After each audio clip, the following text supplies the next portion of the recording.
There it goes. Mm-hmm. Okay. And so now we start off with episode 4 of Ordinary Extraordinary, picking up where we left off last week. It's been about a week since the glowing blue-eyed E. coli, infected rat escaped from the lab. Well, let's see. E. coli infected dead rat escaped from the lab. Or let's be blunt, E. coli animated. There you go. Dead rat escaped from the anatomy lab. Well, there's something living in it. Well, true. Something's alive. You all have set up surveillance on the good doctor, Dr. Levinstone. Mm-hmm. Yeah. And he does seem to be spending a little more time in the lab than you'd think he normally would. But other than that, he doesn't seem to be making any strange forays out into the city trying to hunt anything down or anything like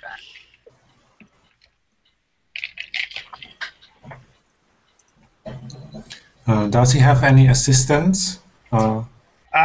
Tutors and the like? Ordinarily, Lab yes. techs.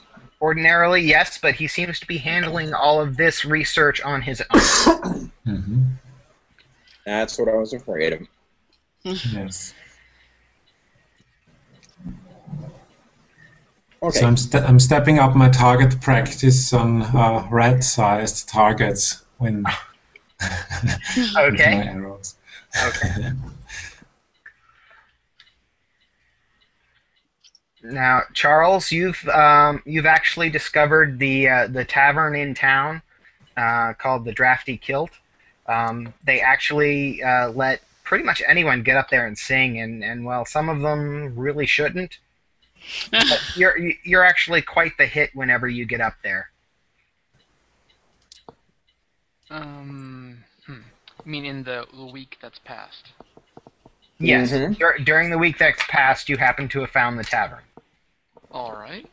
And oddly enough, you showed them that weird badge thing that you got from that John character that has the guy who doesn't look like you but looks like you now, his picture on it.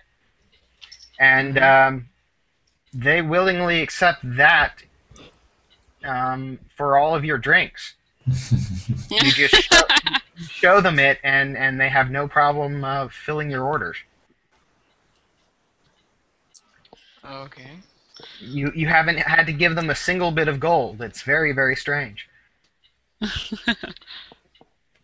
Very good. Very good. How Oh, by the fortunate. way, have you bothered to check your pouch of gold? I will do that now. Okay. You go ahead and you pull out one of your. There's the rat. No. No. You reach into your pouch and you pull out one of your gold sovereigns, and it seems a little light. So you go to bite into it, and the outside of it kind of crumples away, and there's this really, really sweet stuff inside.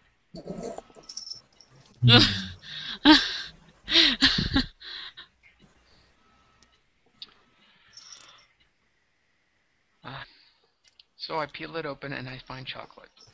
Well, it doesn't look like the chocolate you know. The chocolate you know is a bitter drink that only the royalty have. So you have no real concept of what this is. But yeah, fairy gold is unreliable at best.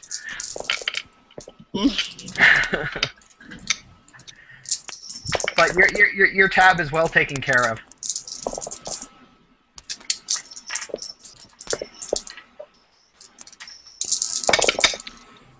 That is good. Okay. For the time being, anyway. Yep. Till the end of the semester. Mm-hmm. Then stuff hits the fan when the parents get the reckoning. Maybe I ought to warn them about that later. Okay. So, like I said, the doctor seems to be spending a good bit of time in the lab, but other than that, he still heads out to the library. He makes a few passes at Jane again, double checks to make sure she's still going with him to the big karaoke party. Okay, Dr. Liebenstone going to the great karaoke party. Well, you know he has a great singing voice from his classes. Yes, I know. That's part of the problem. Here's my read on the situation. We're not going to get any sort of ping from the rat because the rat has already been animated. There is no magic currently animating it. Whatever magic was thrown around in order to get it going was a one-time thing that the professor did, probably quite by accident, when he started singing about his beloved bug. What I suspect is Dr. Liebenstone is spellcasting and is singing and doesn't even know it. Which means if he gets to karaoke night, and my suspicion is correct, all hell's going to break loose. And I'm not at all sure that's a good thing.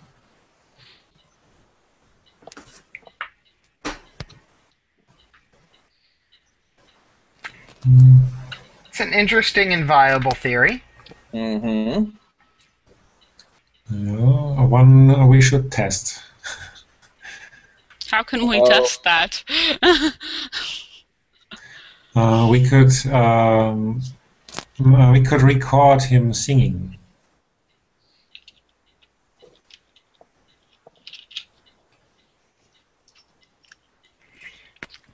Well, you could certainly give it a try. There are enough people, I think, record his class lectures. In fact, John, you have. Okay, I do have some of his recordings already. I tend to fast forward over the parts where he sings because that doesn't seem relevant. Suddenly it is. Okay. Now, you know who else ought to hear this? Catnip 2.0. Definitely. Well, you know he's been hanging out down at the Drafty Kilt. The Drafty Kilt. Okay. So I think team outing to go there. All right.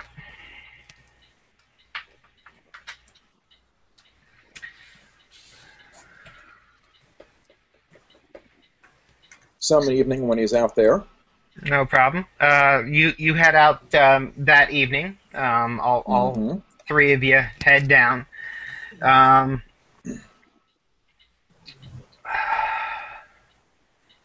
John, give me a what's the small stuff roll.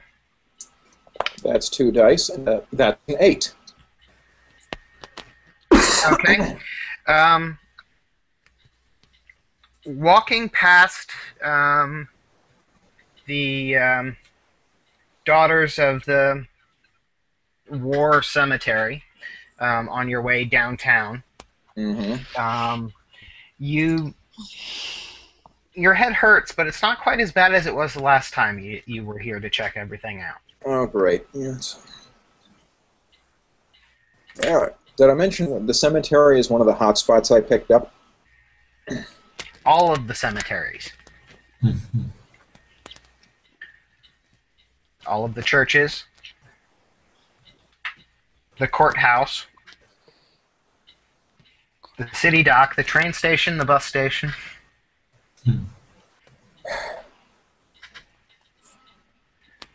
So yeah, you get a definite twinge that you were kind of expecting, but it's not as bad as it was last time you came through here. I don't know if that's a good thing or not. So we have an appointment, or do you want to stick around and investigate? It means going through a graveyard at night.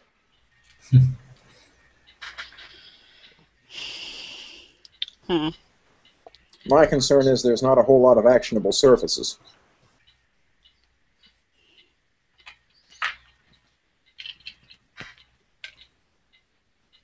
Not something I would do alone. Well, there are three. Fortunately, you're not alone. There's three of us. Yeah. In the group, we could try taking a look. If we see anything is amiss, or... Okay, a quick look through the cemetery, and then we get off to the drafty kilt. Mm-hmm. Right. Okay. You guys head into the cemetery. It's really nice. There's a kind of a brick 2-foot wall all the way around it, and then on top of that is a wrought iron fence. There's a nice wrought iron archway with a gate that marks the entrances. You guys managed to get in no problem. They don't actually lock it, so you're able to get in and walk around the cemetery. Any particular corner where the twinge is hottest? You get a little bit of a heavier headache over towards the main entrance. Specifically, when you... Excuse me. When you get to the main entrance, your head gets really, really bad. So you kind of lean down on the cornerstone, and you nearly pass out from sitting on the cornerstone with the dedication plaque. Hi. Oh, jeez.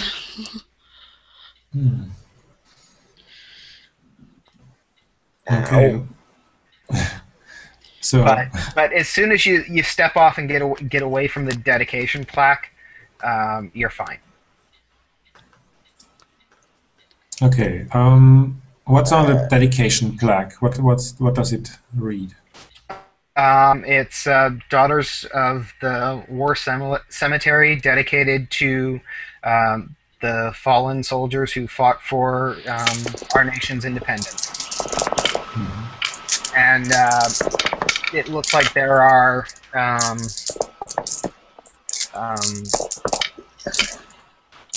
there's decorative border around it. If you look at it, John, give me a what's the small stuff roll? Another roll of that. Ooh, 2. Okay, now That was on 2 dice. Yep, you're in way too much pain to even read the sign. Just looking at it, your vision kind of blurs a little bit. Oh. I'll start crawling away. Yeah, as soon as you get away from like 2 feet away from the thing, you're fine. And as long as you're not looking at it. I mean, you still get a twinge from being in the cemetery, but again, even being in the cemetery, it's nowhere near as bad as it was the last time you were here. Okay. I tried to move this stone. To see. It's actually part of the wall. Maybe there is some mechanism, something to move some stone, or maybe I can remove the plaque or something.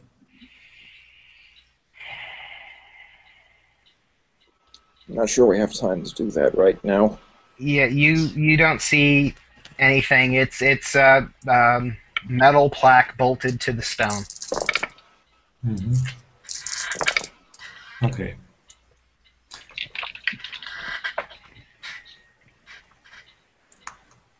My first angle of attack would be those bolts, but I don't want to be here anymore. Yeah, you're right. We should be going. Right. Let me just take a picture of it with my mobile. So Okay. I take out my mobile and I make a photograph of the plaque. And Okay. Don't forget some establishing shots, too. Good idea. So yeah, I do that.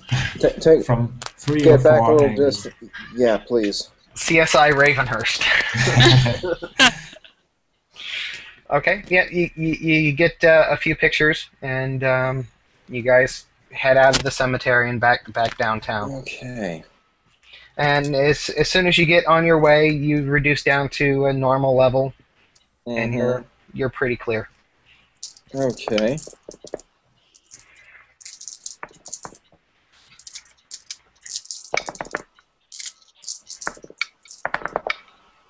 So you all get to the drafty kilt. Drafty kilt.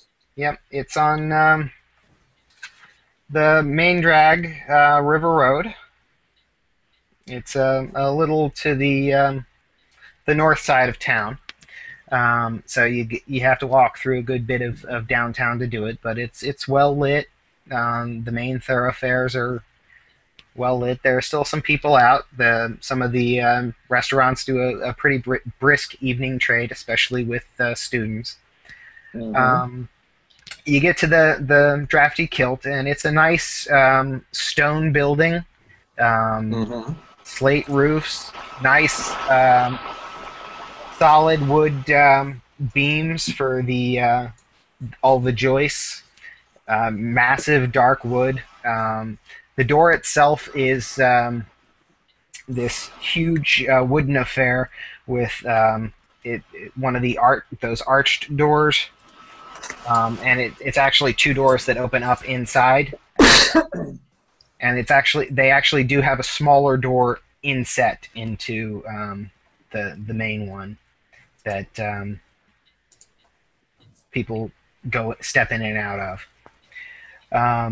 You get inside, and it looks like something out of a fantasy novel inside. Stone floors, nice dark wood paneling, huge stone fireplace in one corner. The opposite corner has a bit of a raised stage. There's a karaoke machine over there too. And the bar takes up one whole wall. There's nice dark wood tables everywhere. There's a few, not much in the way of wall kitsch. I mean, it's not like you're in a Ruby's or a Tchotchkes or anything. But I mean, there are some stuff with a little bit of historical significance to the town up on the walls and on shelves and whatnot. A couple of meteorites on display, that kind of thing. Pictures of the town founders and former mayors and famous people who have been by, but it's not wall to wall bric-a-brac.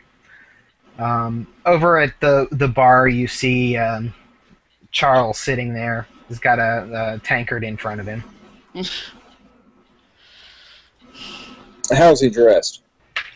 An odd combination of his original outfit plus a few. It looks like a pair of track bottoms and a doublet and a polo shirt. Oh, jeez. He seems happy enough.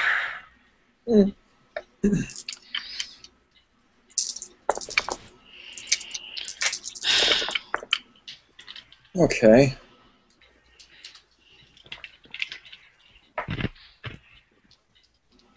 Have I listened to this tape since I received the displeasure of the Queen? Yes. Okay. Nothing set it off then? Nope. Okay. Just a little bit of sing-song. Right. Well, let's fast forward to... Okay, while we're headed over, I'm going to cue up the tape to one of those portions where he's singing. Okay.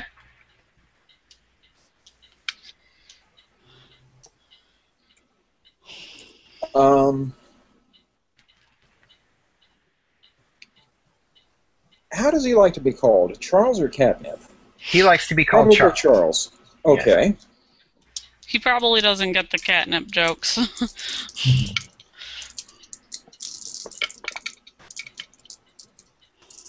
Okay, Charles. Sorry to interrupt you this evening. You're that fellow, maybe. Yes. Yes, I am that fellow. How can I help you? Well, we may have a problem. Not with you, but with one of the No, I professors can on quit campus. any time I want.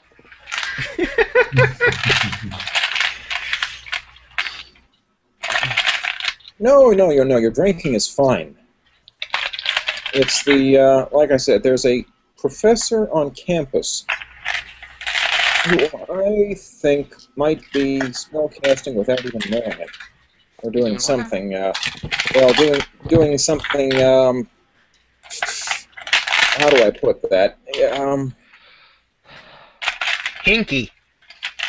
Singing and doing stuff.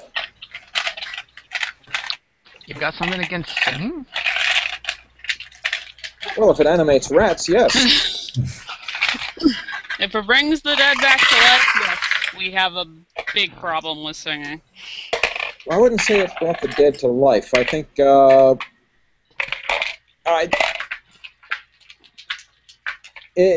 brought the dead new habitation, which I think is almost as bad.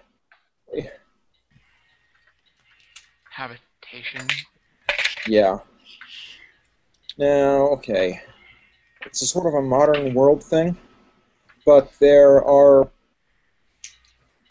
Let's see, I don't know how much you know about Modern modern science? modern biology, medical science, etc. Not a whole hell of a lot. Nothing? Okay. But you do know Okay. something about singing, so maybe you can listen to this and tell us what you think about it. Yeah. And Okay, I will. cool there. And all three of us, I believe. Alright. Sure. Higgs, Claire, and myself. And I will play the sample from the recorder. Okay. He holds up this little device, Charles, and he hits a button on the side that kind of represses in a little bit, and all of a sudden these sounds start coming out of it. It reminds you of the karaoke machine that you've played with a little bit while you've been here, but much smaller. And coming out of it is a gentleman with a heavy, well, not heavy, with a slightly German accent, saying something about life, and he goes off into this little ditty about life forms, and it has a nice ring to it. I mean, he can definitely carry a tune. You think you recognize the voice. Oh. Okay, I think about the voice. You think it's the one gentleman who's been in here a few times using the karaoke machine to sing with when every Thursday night. That voice sounds familiar to someone who may have been using the music box on the stage. Yeah, that would be Professor Levenstone, and he's the one we believe is responsible for the animation of at least one dead rat. Well, that sounds harmless. Harmless? Maybe I've been living with the Fae too long. What I think once so. was dead is now a walking meat suit. What? Yeah, there's a there is a class of let's see, bacterium, mold, or virus. Let's see, E. coli would be a bacteria. Yes. Right. There is a colony of bacteria wearing a rat suit and wandering around town, or at least there was before Dr. Livingstone picked it up and recaptured it.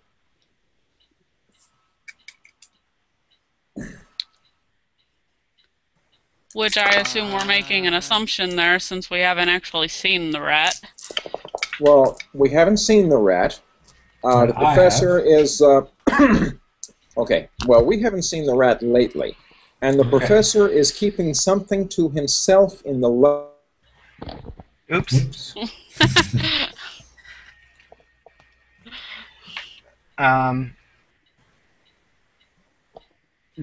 Charles, give me a roll on your changeling bard. Alrighty.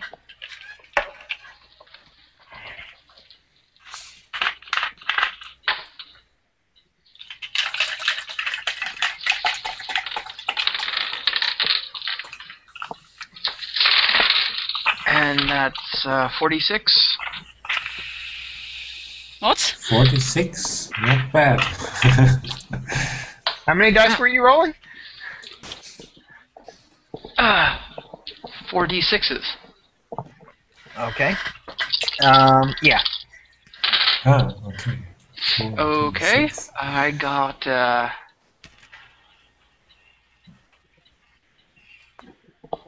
19 Okay. and 2 or 6s. Yep. You don't sense anything magical coming from the music.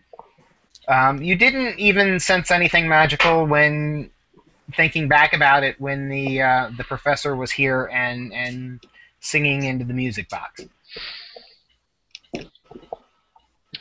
I don't sense anything unusual about it, Okay. other than the fact that that's a very awkward-looking instrument. It has its uses.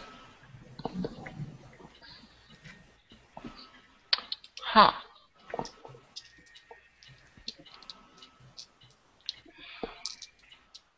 It's good for recording Okay. lectures, so I can take extra notes from them later.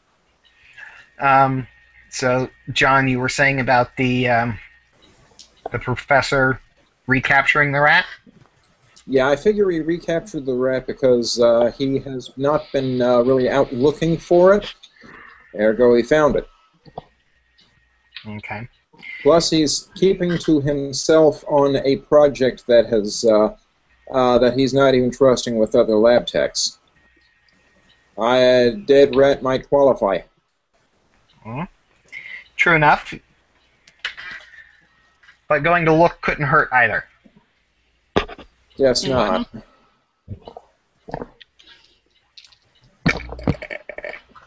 But you're saying you didn't pick up anything off that recording? Nope. Which come to think of it, neither did I. Nope, nothing off the recording, and nothing when the professor was actually in here on karaoke night either. So it's all singing then. It's just singing. Okay. Can Nothing I pick out the particular. notes? Yeah. Do I have my instrument? Yeah. Okay, I'll play it. Okay. You strung the same notes. John, your head starts hurting. Ow, ow, ow, please stop that. I finished the He's song. not that bad of a singer. No. No, the thing is acting up. What is Charles singing? He's not really singing. He's just playing the tune that the professor was humming. Now that it's being played out, it's I'm sexy and I know it.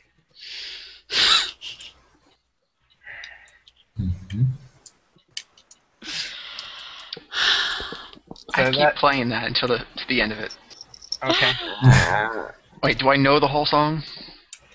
You don't know the words, but you know the tune. You can riff on the tune. Okay, so he played all 2 minutes of "Sexy and I Know It" on the recorder. No. He did the brief tune, and you got the basic melody, and you're riffing on the melody. Oh, okay. And just you playing is enough to make John's head hurt.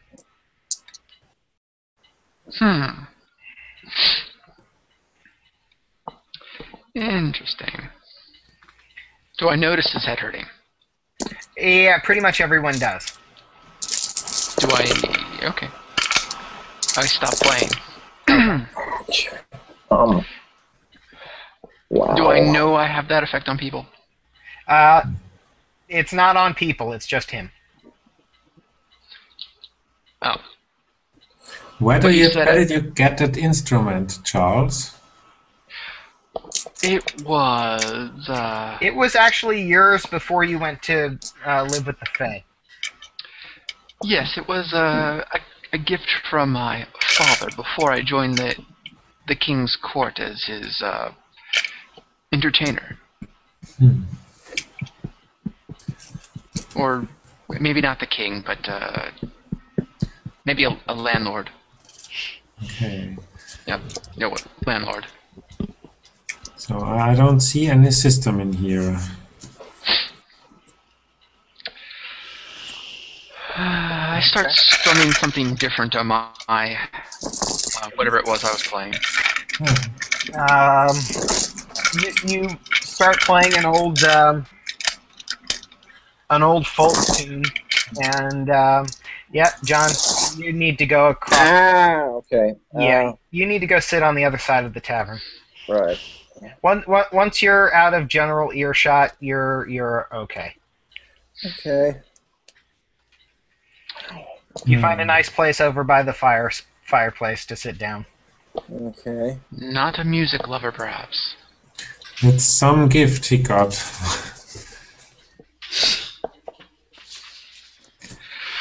Well,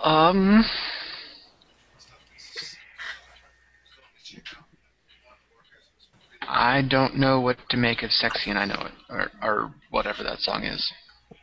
I don't know the name of it. No. You got the basic melody. It's not too bad. It's an interesting timing, but the lyrics that you got from the professor on the recording didn't really make too much sense. Talking about ribosomes and nucleic acids, and it's just, you don't recognize the words.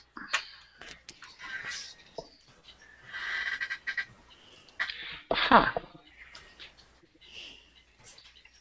It seems to be a different language, except for the occasional English word that you do understand. What is this language and the name of this song that was on the recorder, music box?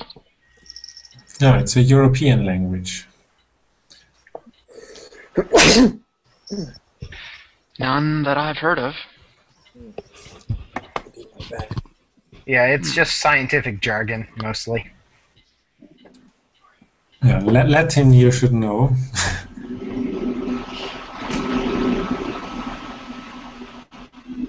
From the old times.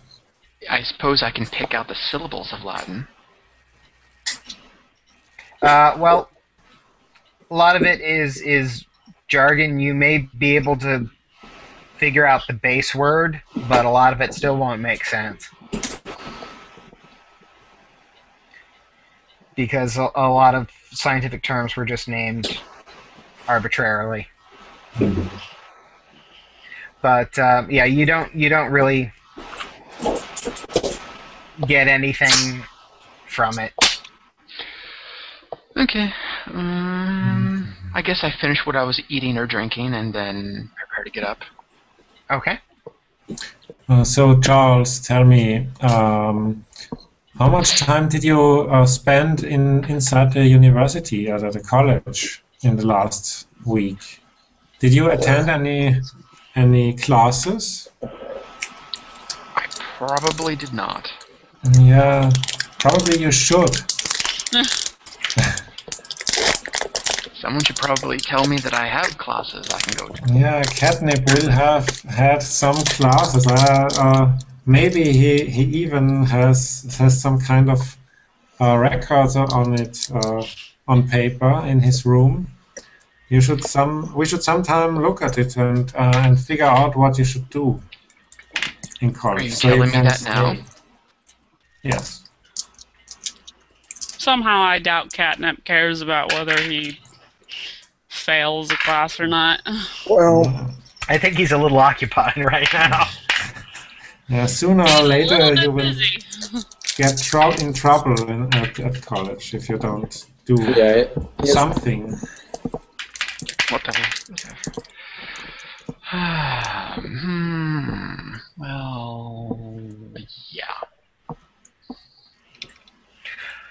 Okay, so Charles is getting ready to leave the tavern. Wait, John, do I see the name on the card I was using? what card? You said I was Oh. using an ID card. Yes. It's whatever the name of catnip is that you never decided on. Yeah, I was gonna say we never knew his name. Catnip's real name was Schrödinger Heisenberg?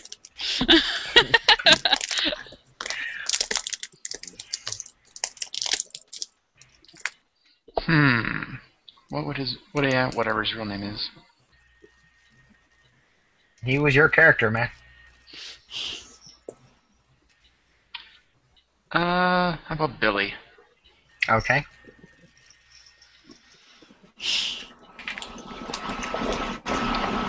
Billy Schrödinger Heisenberg. Okay,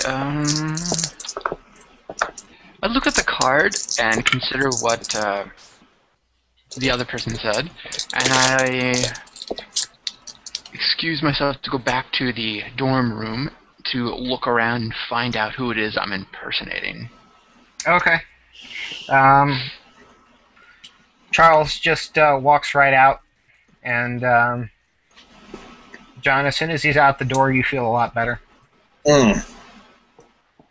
You're back down to your normal low-level hum.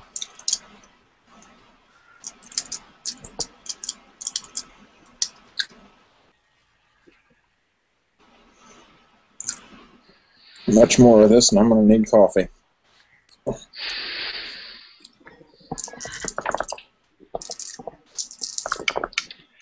And Emmy's gone. Oh, there she is. Yeah, she's back. Welcome back. Thank you. Okay, so you three are in the tavern. John's feeling a bit better. Cowering in the corner. Yeah, this thing has got to go away at some point. Yeah.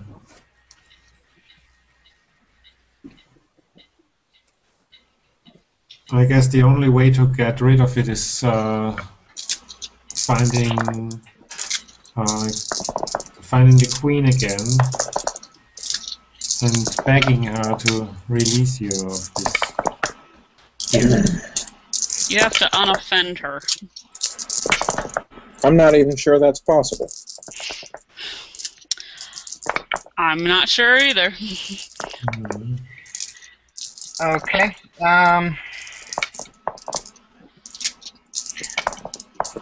So, what do you guys figure to do now? He may need some help back in his room. Hmm? Yeah, that's true. And we don't want to run into Professor Levenstone here. Why? I'll tell him off.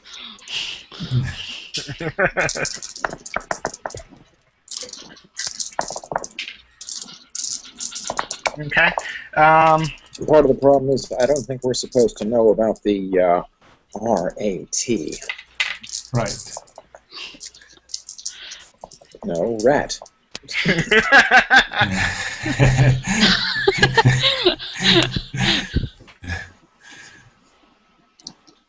Well, maybe his rat has been seen by other people.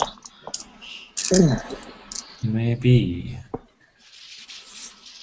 But it has been at the 7-Eleven, but we have no clue as to where it went afterwards, right? No one. Mm-hmm. There was...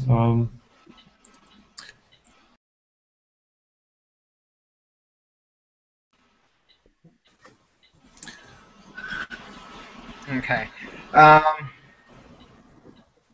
You Hold on. Okay, that's better. No stereo. All you got out of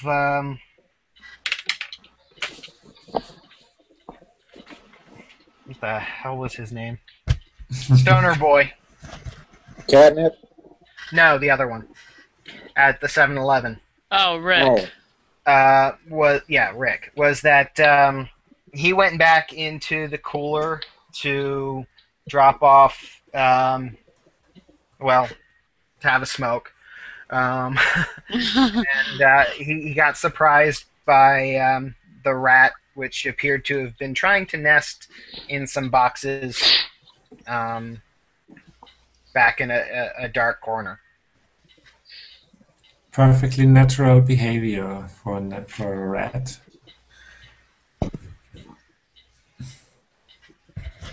And from what you know of the E. coli sample, perfectly natural as well. Mm-hmm. It's the combination that we have the problem with. Yeah. And there is the question of how much it may be infecting other entities out there. Whatever, other rats or even slime or other bacteria. Well, maybe Can we should. bacteria infect other bacteria? I would just think they'd sort of eat each other. Well, they can coexist in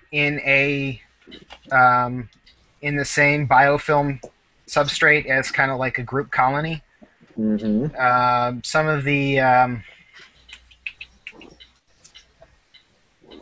there's this funky fermented tea that's out. That's actually a combination of fungus and bacteria in the same and different types of bacteria in the same slime mold, basically. Oh.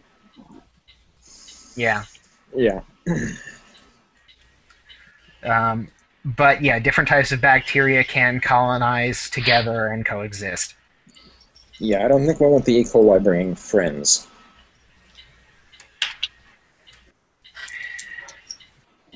Well, last you guys checked, the professor was in the lab, and lately his schedule has kept him there till about midnight every night. That's dedication. Mm-hmm. Mm. Yeah. So, Charles, you get back to your room. You have a little trouble getting in at first. Not into the dorm room. They wave you right in. They recognize you. No one else dresses like that. And you get up to the room, and you fuss around with the door for a little bit until you realize that there's a key on the lanyard with the ID card. So you pop the door and go on in.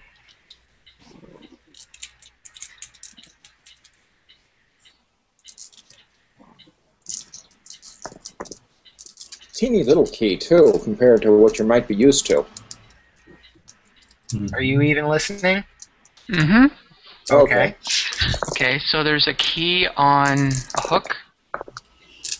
A key on the lanyard. The lanyard is the strap that the ID card is on. Oh, so it's strung to the card. All right. Yeah. All right. So I go in. Okay. Yeah. Looks just like you left it. Slightly messy. Footlocker half closed.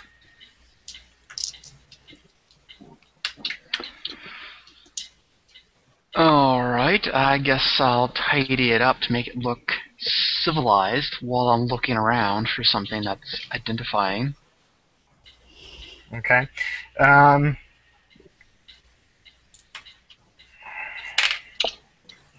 You see bunch of books kind of shoved haphazardly over into a corner.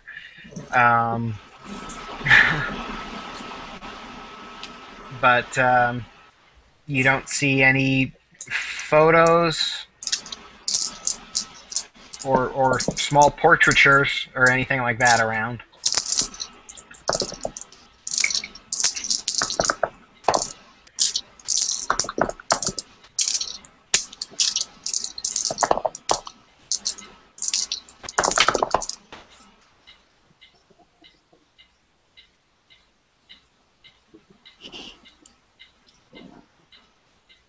Alright. So, okay, I look at the books. Okay. One of them is, you assume it's some sort of spell book. There appear to be odd... Glyphs? Odd glyphs. Doesn't look like Enochian, but there's some sort of high-level order to it. On the front it says calculus.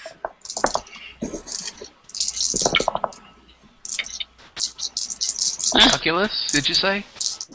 Calculus. Calculus. Hmm. Calculus. Okay, I'll have to ask someone about these books later. Anything else? Not really. There's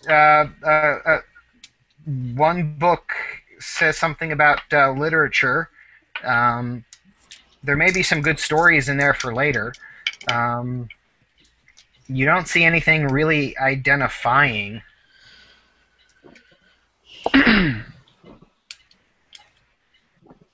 Yeah, I'm sorry to do this to you, but as I have an actual headache now. I'm sorry, John. I have an actual headache now, Dave. so I'm just gonna have to drop out of the game for now. I'm sorry. No problem. See you later, I hope. Okay. Okay. Thanks and bye. Later. Well,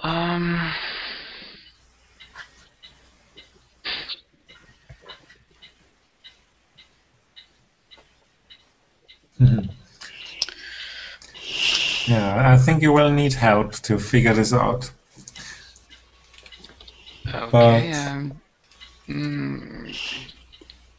I guess I'll go into one of the school buildings, looking for someone who knows something.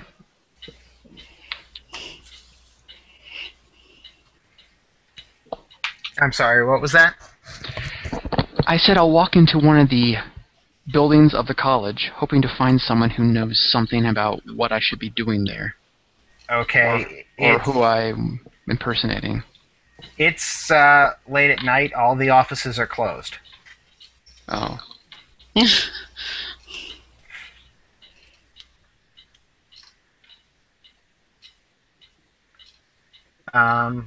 So Hicks and Claire, you help John back to his place. Mhm. Claire, you of course have to wait downstairs, but Hicks, you get John sorted away with his headache, and then you head back down. Yeah. And Claire, you and Hicks try to figure out where to go from here. Yeah, Claire, I think we should wait until the professor is finished with his work in his lab, and then we try to figure out what he's doing or what has changed in the last week. What do you think? So we wait until he's done and then break in. Right. Break in. You have a pass, right? So you can just waltz in. No, that was Jane. Ah, okay. Yeah, Jane got. Okay. So yeah, then we borrow Jane's pass and waltz right in. Okay. You guys only have about an hour or so until the professor normally checks out. Do you want to go to Jane's and see if you can get her pass? Yes. Yeah. Okay. That would be way better than breaking in anywhere. We don't want the attention of this campus security right now. Okay. Charles, you head down the stairs to try and go out to the campus to see if there's anyone who can help you out. And Hicks and Claire are down there in the lobby. And it looks like they're fixing to head out somewhere as well. Okay, so who can I talk to? Or what would... Hey, Charles. Want to join us? We are going to check on what the professor has been up to.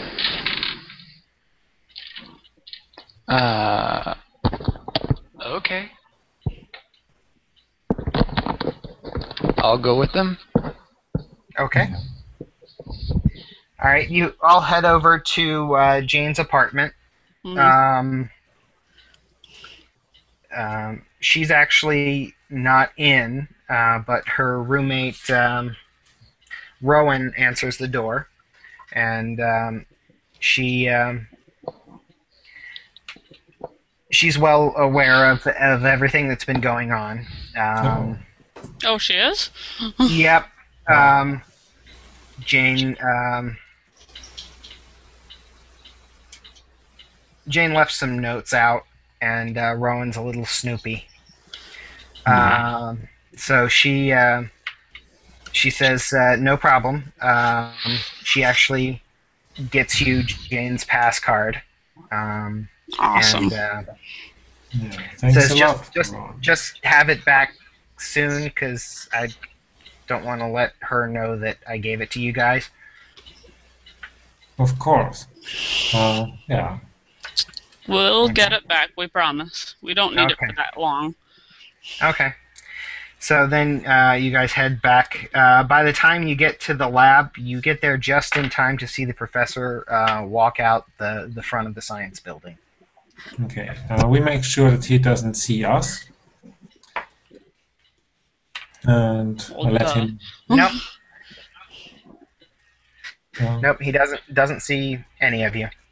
Okay, so we give him some time to move, and then we go in. Okay. You guys get in, walk into the building, and you get up to the lab on the 3rd floor. You swipe Jane's card. It kind of pauses for a second, like it's trying to think, and then the light bleeps green, and you have access to the lab. You head over to the section where the aquarium is, and it's still there, and it's still empty. However, there are a few more notebooks sitting next to it. Mm-hmm. So, but it's unchanged. It's still open on top, and still the lights out, right? Yep. So he didn't do anything. Not with that, no. No. All right, then I say pick up some of the notebooks and start looking through them. Okay. You flip to the last lab entry, last experiment entry, and it says something about mass-producing T4 bacteriophages. T4, okay. Yeah, which you recognize that as a virus that actually attacks and kills E. coli. Oh. So he's trying to kill it. That's what it looks like. Okay, that's at least something.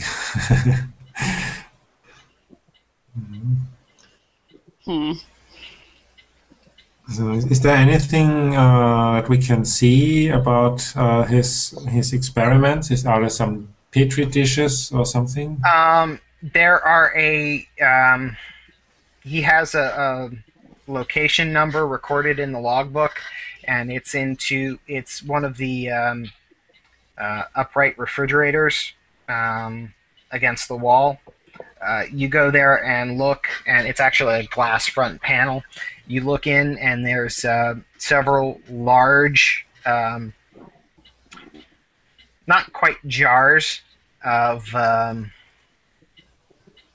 liquid, basically, about this big, full of liquid, that are marked T4. So that's what kills it, or? Yeah, should be.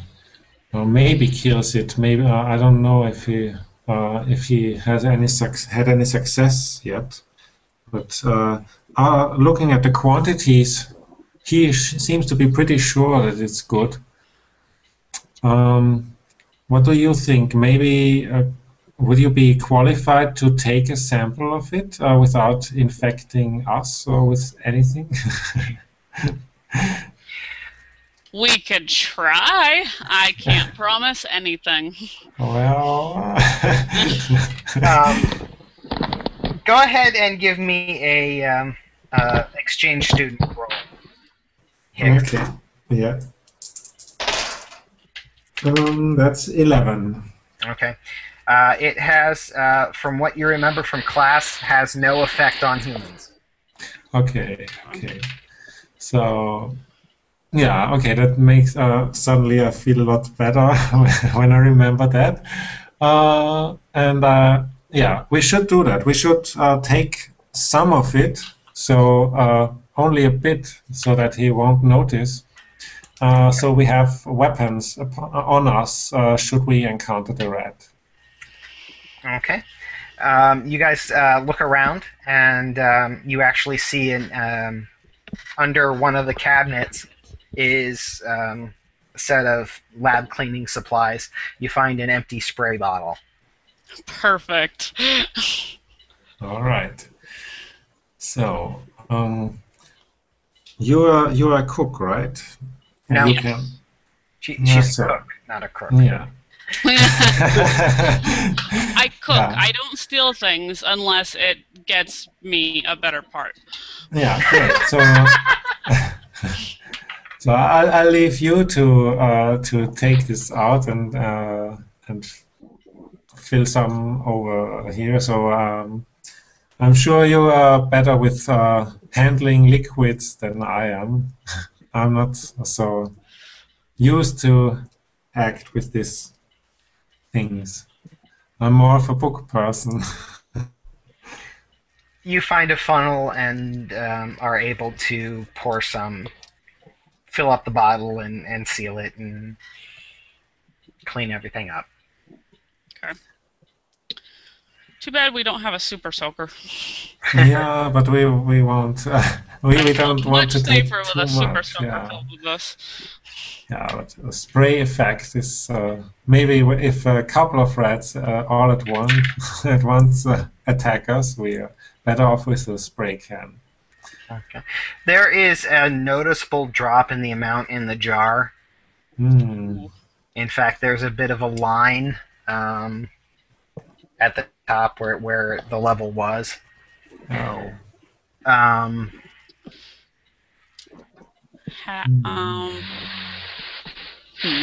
But you don't figure anyone will notice.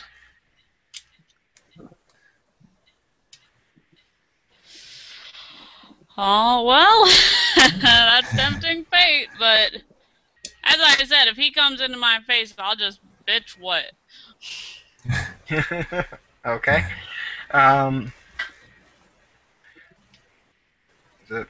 Charles, are you doing anything? I'm a bit lost. Okay.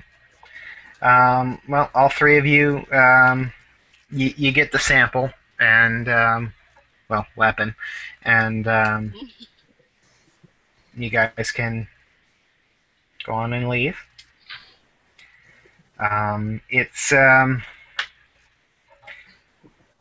through your stakeouts and once John's feeling better, his searches of the town, you guys are not able to locate the rat anywhere. I'll also check on the background of this cemetery, if I can find anything about some magical connection, some witches or anything in the history of this cemetery. No.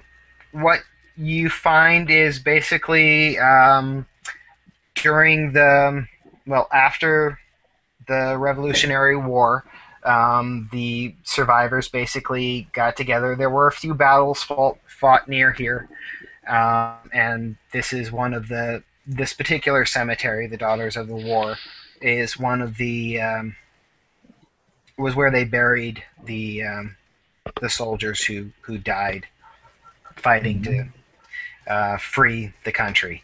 Now, you don't find anything magic related. You do, however, remember John saying that pretty much all of the cemeteries in town and all of the churches in town pretty much gave him the willies. So maybe it's the blessing. The consecrated ground. Yes. Yep. Something the pixies probably won't like. Go ahead and give me a comic book aficionado roll. Okay. Yeah. 5. Okay. You can make out around the edge of the plaque in your photo what looks to be some sort of lettering, but you can't make out what it says or anything. Okay. Then I'll like that was on the edge of the plaque. Okay, so It looks like a decorative border, but you can just make out some lettering that's worked into it. Now, keep in mind this is over 200 years old, so yeah. So I'll go there again by daylight, and I'll note it. Probably take Charles with you. I'll copy it down on paper. Oh. okay.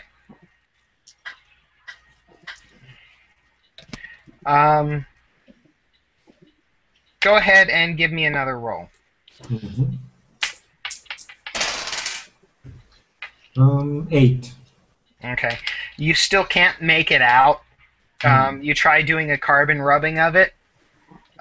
You can tell that it's some kind of lettering, but you still can't make out what it's saying. Okay. Okay, so I'll just take some more photographs of it. Okay. For later. Yep. Nothing any more out of the ordinary. Okay.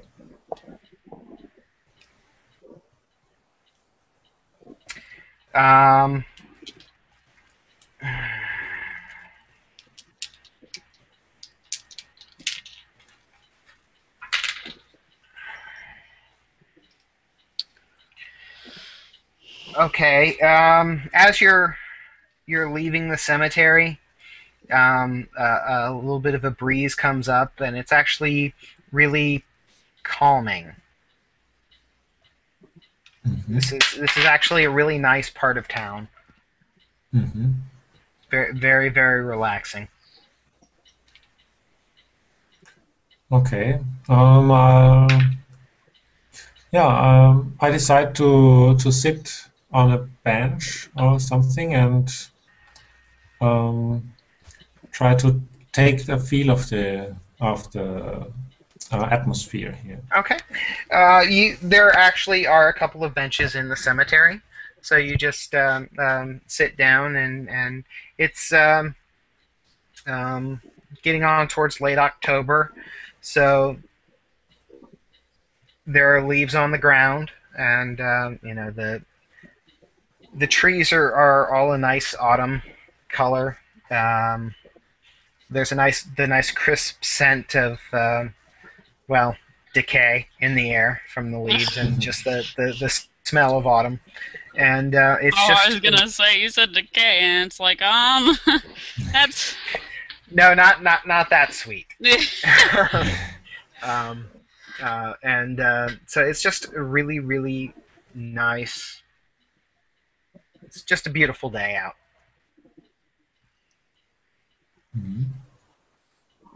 Oh, So after sitting there for a little while, you start to get a little bored. So you get up and head back to the school. yes, so I'll do that, and I'll think about visiting the some other graveyards in the next couple of days to just to compare the feeling of the places, and maybe take some sketches too for comics for later on. Okay. Yeah, in the coming few days, you manage to do that, no problem. Nothing feels quite the same as that particular cemetery did. It almost feels as well, not quite as hectic as things have been the last several weeks at that particular school or that particular cemetery. It feels almost like, well, pretty much everything did before the schools or things started to go a little crazy. Mhm. Let's see. Okay, Claire, you tend to get the same sense when you stop off in the mornings at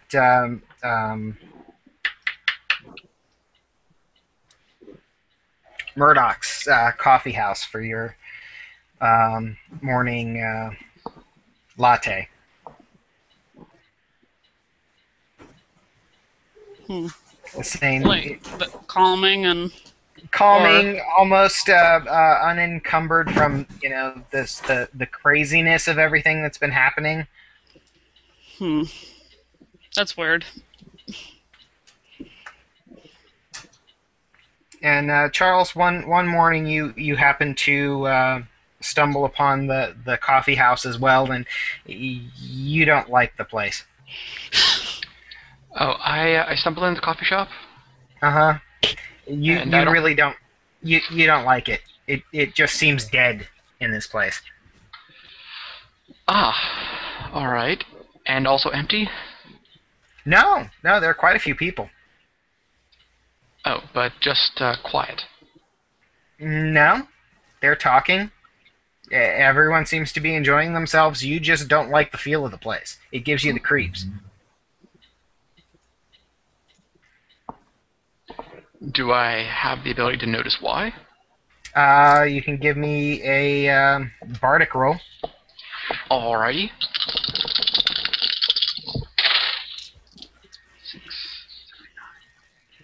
15.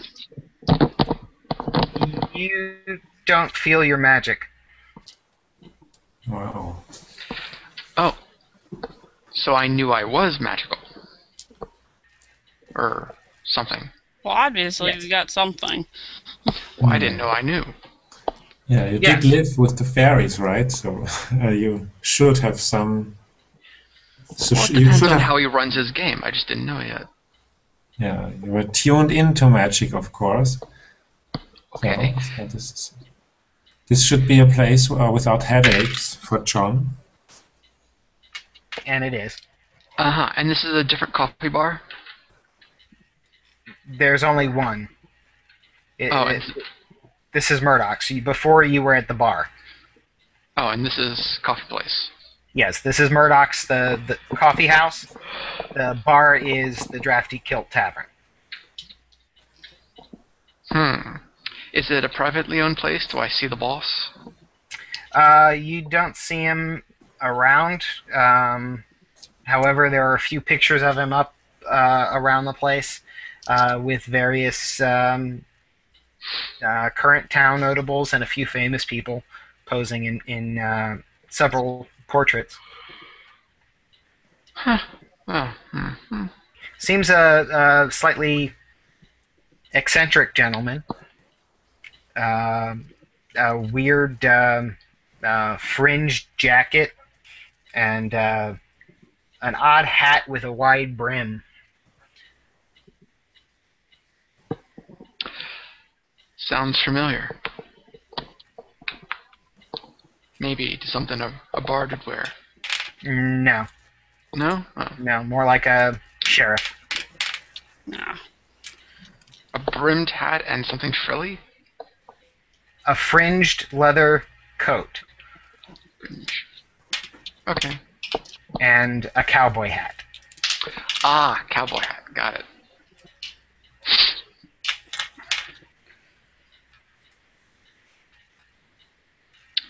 But yeah, this place really rubs you the wrong way. Okay, I'll just turn and leave. Okay.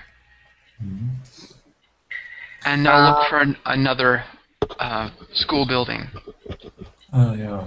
for me Yes. to find out who it is I'm impersonating. No, wait, I'll be helping you there. I'll be using my exchange student skills to find out the schedule of Are you there? catnips. No, over the days, or sometime when I think Yes. about it, when I remember that I should help you, I will. Okie dokie then. So I go on my way. Yep.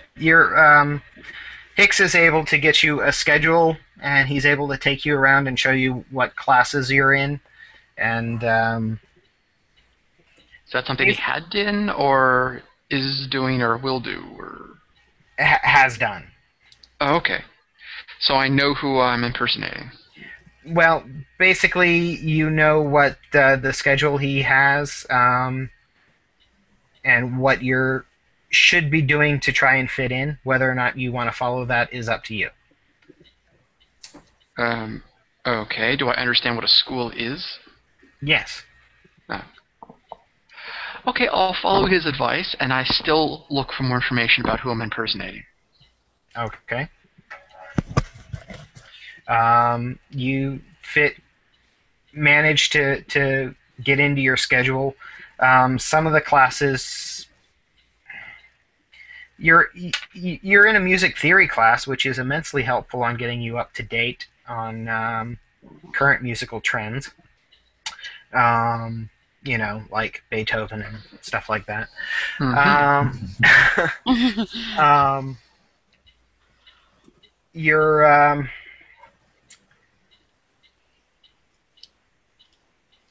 You can't really find out too much about him other than his hometown. He doesn't have too much about himself in the room or lying around that you know how to get at. There's this small box that you don't know what it does. I'll open it. Okay, you lift up the top of it, and there are a series of odd buttons worked into the case.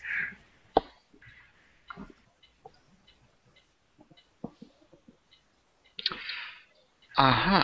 I push one of them. It doesn't do anything. I'll push another. Okay, you keep pushing buttons until the thing lights up. Okay, I watch what it's doing. Okay. After a while, it a bunch of words scroll past, and you're looking at something that says login.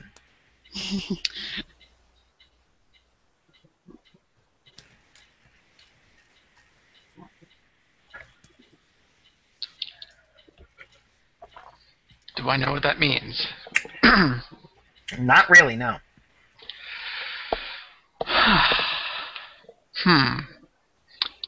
Alright, I go look around the school. Maybe I can find something about something I can use. Okay. I just pick a building and I walk in.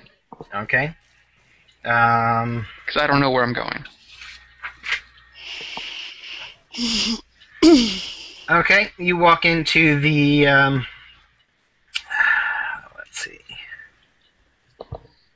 You walk into Shran Hall, which is across the square from your dorm, and you just walk around. There are a series of classrooms. Some people bent over tables looking at rocks. This is outside? No, this is in Shran Hall, building number 10. Okay, I find someone to ask them what the place is. They say this is Shran Hall, the Geology Physics Hall. Oh.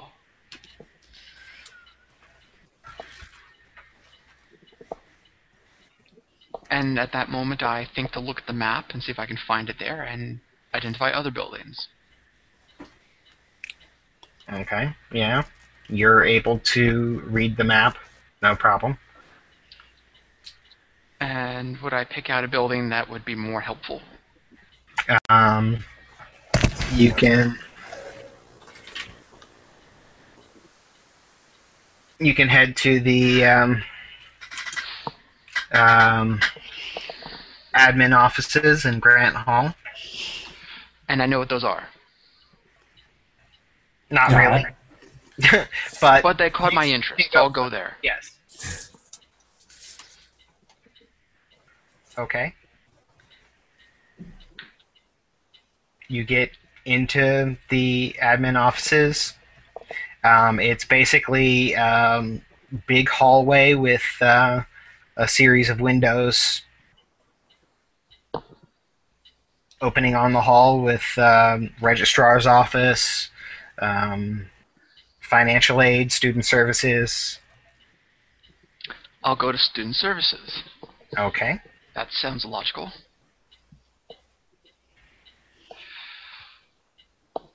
Hi. In the most polite way possible, I ask, can you tell me who I am? You don't know who you are? I may have forgotten. Okay. Wait right here. Person turns around, picks up the phone, dials a number, and says, hi, yeah, I've got a student here who claims he doesn't know who he is. I hold up the ID will? card that I have. You will. Okay. All right. We have a code 8, people. Someone will be here in just a minute and will be able to help you out and answer all your questions, okay? Yeah, I know I have this one card here. That's helpful. Okay. That's fine, Billy. If you just wait right here, someone will be around for you in just a minute and they'll be able to answer all your questions, okay? Okay. A minute later, two people come walking up. One's a rather large-looking gentleman in dressed in all blue. It's a very pale blue, and a young lady with a clipboard, and they turn to the person in the student services office and say, "Is this the student?" And she says, "Yeah." They're like, "Hi, what's your name?" My name is, looking at the card, Billy. Okay, Billy, and what seems to be the problem, honey? Well, I think I drank a bit too much, and I just can't seem to figure out who I am at the moment. Okay. Why don't you come with us and we'll see what we can do to help you. Okay. But I point to the sign that says Student Services. Isn't this the place? It's one of the place. They got us to come up here to help you though.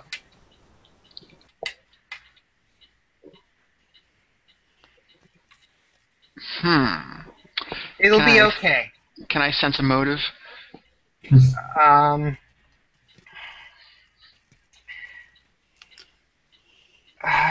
Go ahead and give me a fish out of water roll. Okay, that's my 2 dice. That's one die. Oh, okay. Uno. Okay. She seems like she really, really wants to help. Okay, I'll walk with her. Okay. They take you down basically outside the building and around to a back side entrance. It's a pretty big open door area. The sign over the top of the door says Student Health. They take you inside. There's a bit of a waiting room with this looks like a few other students waiting, and they walk you back into a medical room, and basically have you sit down, and about an hour later, a counselor will come and talk to you.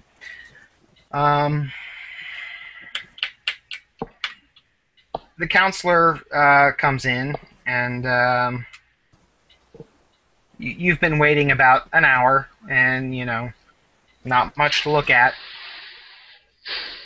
Bare walls. You've been sitting on an oddly raised bed with paper on it. The counselor comes in, sits down in a chair, and says, "Well, what seems to be the problem? Billy, is it?" I look at the card again. Yes. Okay. Well, what seems to be the problem? I'm just having difficulty remembering who I am. Okay. Well, what do you think has caused this? Could be some of the beer. Okay. And anything else? No? Okay. So you don't want to tell her the fairies did it? Nope. No, I'm not saying that. Okay. Okay. Well, we should be able to help you out. Help you try and help you remember things.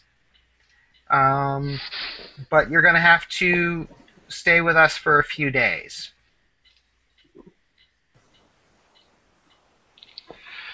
I'm not sure. Okay, Billy, if you cannot remember, what's your last name, Billy? I look at the card. Okay. Is it on Alright. Yeah, it's going to be on there. there? Okay. It's whatever you wanted it to be, man. Billy.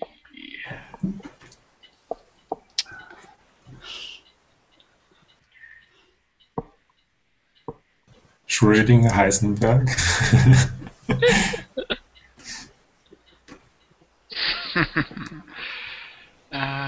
Let's see.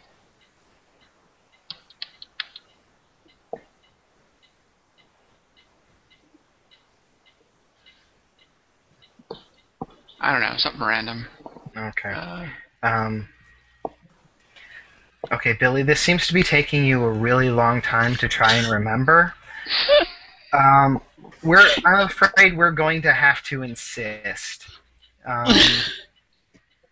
You'll be staying with us for a few days, and we're going to run some tests to see if we can figure out what's going on. Okay? And basically, they put you on a 72-hour hold. Um,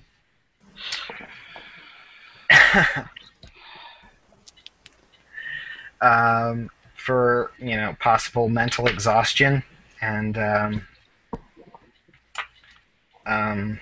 few other issues. They're really quite worried.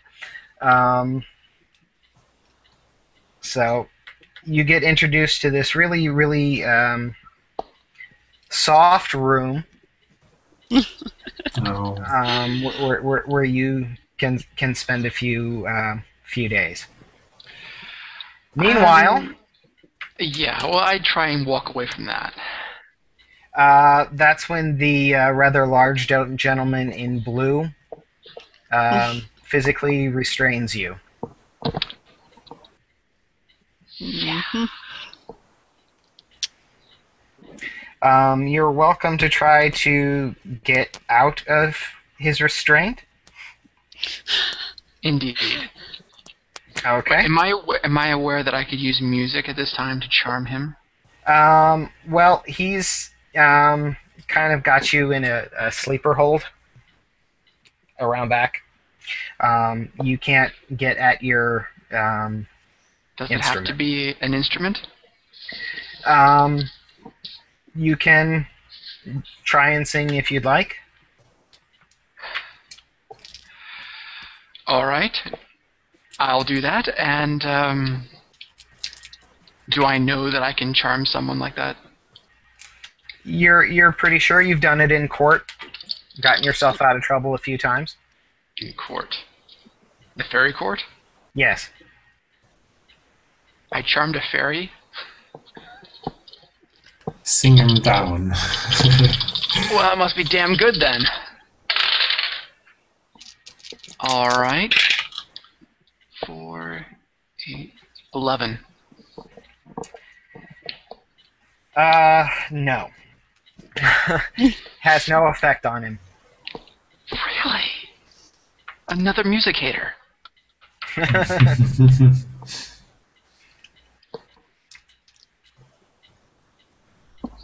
Yeah, he rolled a 16. You're welcome to keep trying. You're going to be at 1 reduced die. All right, I'll do 3.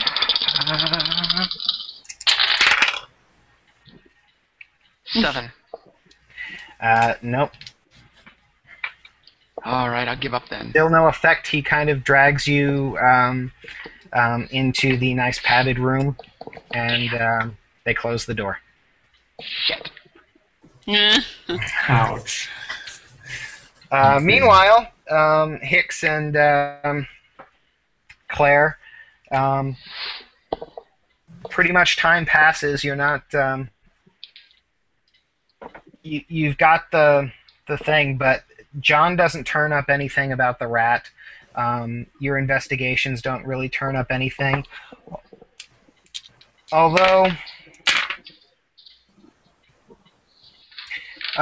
Hicks, next time you're out at that, it's been a few days. You're back out at the Daughters of the War Cemetery. You notice there are more leaves on the ground, but there don't appear to be any leaving the trees. Oh.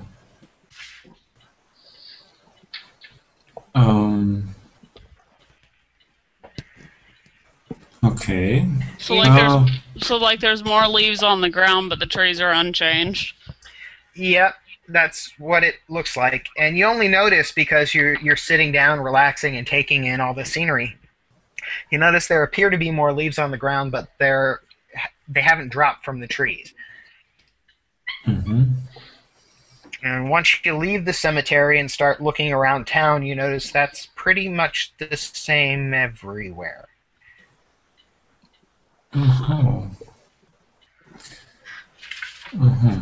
I try to remember if I ever heard of some phenomenon like this. No. Or read about it in a comic book, like Hellboy. Not that you know of. Okay. But it is pretty weird. Yeah.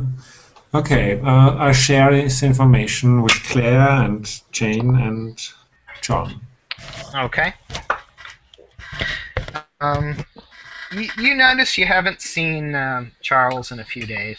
Yeah, but that was to be expected because we that's in the first week we didn't see him any time at all. Yeah. I just expect him to turn up just before the karaoke night. Okay.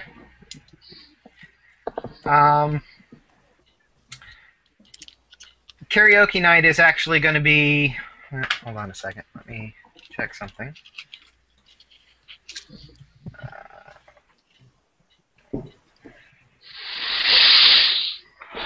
Be right back. Okay.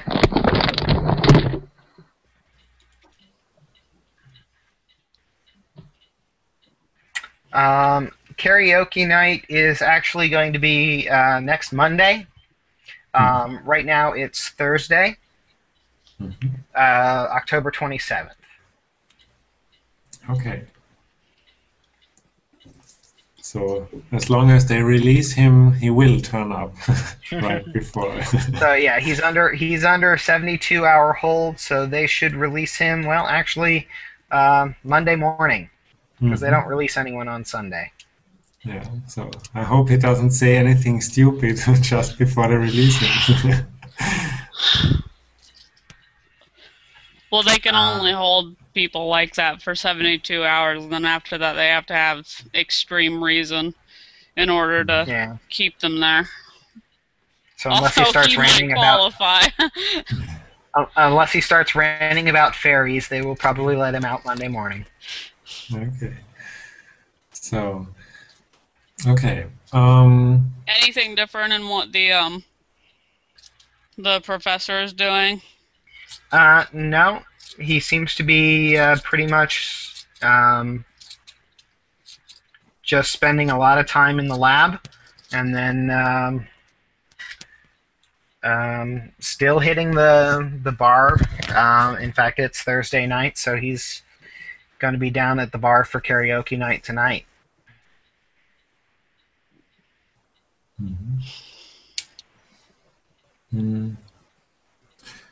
Is it possible that the leaves or the leaves on the ground or the leaves on the trees are charmed there by fairies? It's possible. But the only way to find out would be to break the charm. So I'll be trying to get hold of a stone with a circle hole in it. Okay. I know where you're going. You're able to find one, and you look through it. But no, there are leaves on the trees and still leaves on the ground. Okay. So I'll keep the stone, of course, for later.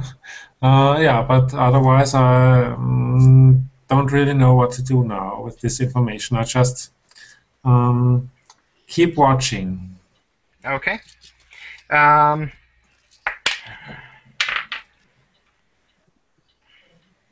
Okay. How late are you gonna stay out checking around the cemeteries?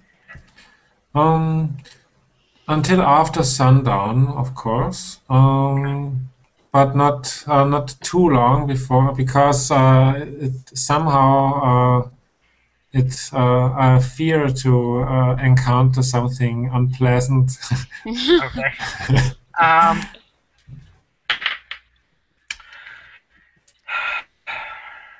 All right. It's starting to get dark, and you're headed back from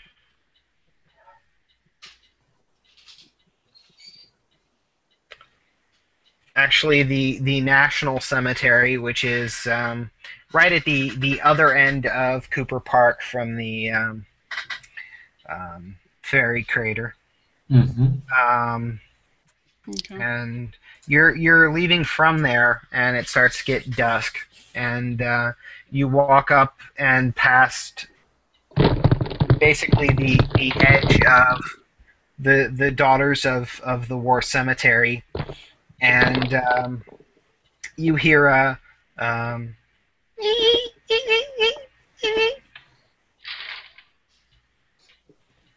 from inside, right? Yep.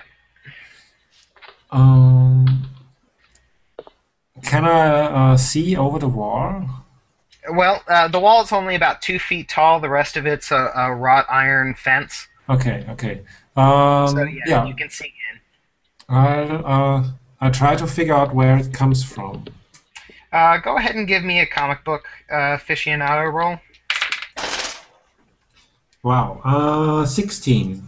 Okay.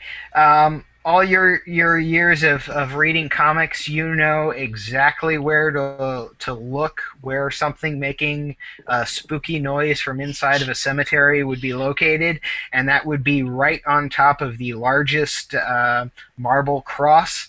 And sure enough, there are a pair of blue eyes staring back at you. Oh God, who has the spray bottle? You do. I do? Yep. Yes. Oh, that's not good. Okay. Okay. I try to keep the rat. Yeah. The rat is maintaining eye contact with you. It looks a little indignant, sort of like it recognizes you as one of the people who tried to cut it open. Oh. Okay. I also try to maintain eye contact to see where it's going when it runs. So I'm expecting it to run, and I want to see where. But I'm also. It's pretty much camped out on top of this cross, just staring at you. So. And occasionally, it makes a couple angry squeaks. I wish I had my bow with me at this point. Okay. I'll take out my phone, and I'm trying to make okay, the distance will be too great, but I still try to make a photograph of it. Okay. What you get as a photograph is basically a small blue light hovering just above one of the tombstones. Mm-hmm. Okay. So does it react to the photograph? No. Still staring at you. Okay. I'll stay and watch it. Okay. It just basically stares you down.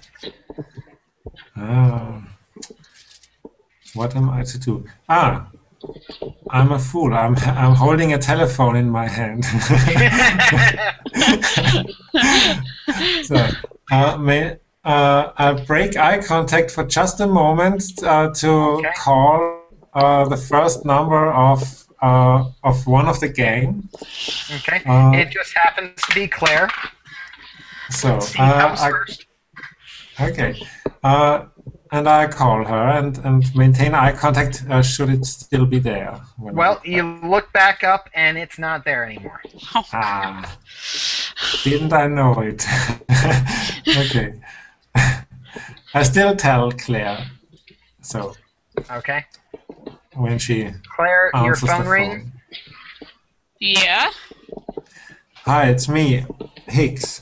I've just been at the cemetery of the War Sisters, and I just saw the rat up on a cross, and it looked angry, but it was still only one. Well, let's be thankful for that part at least.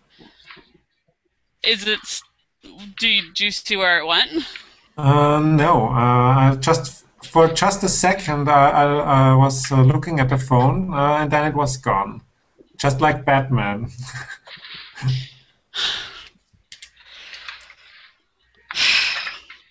Okay, so we have movement at least, and he hasn't caught it like John thinks. Hicks, there's something crawling up your leg. I drop the phone and cry out, and I try to kick it away. And I try to run. Okay. You manage. Give me a.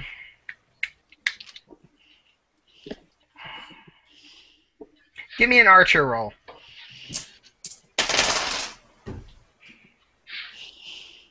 13. Okay. You're able to move like you're going to pull an arrow, and you actually knock it off your leg, and it had actually gotten up pretty high to your thigh, almost to your hip, and you brush it off, and it basically flies off between the railings, the wrought iron railings, and back into the graveyard, and you book off running. Yeah, I run like hell. Claire, you hear Hicks scream like a little girl, and you hear the phone hit the concrete.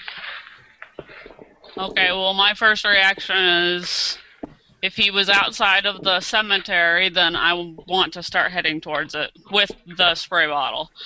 Okay. Okay. You head out, and you actually meet him running back.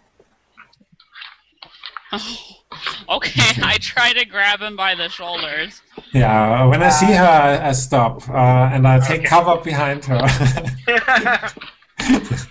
Okay. Oh, thanks for coming. Thanks for coming. It was the rat. It tried to crawl on me. Wanted to take me down. You climb. You cower behind Claire, and you both look back the way you came, and you don't see any sign of it. Doesn't look like it was following you. Okay. Let's go there real slow and recover my phone. Okay. And look if we see it again. You don't see the rat, and you also don't see your phone. Uh-oh. Okay. Is there... Try to call it. Ah, great idea.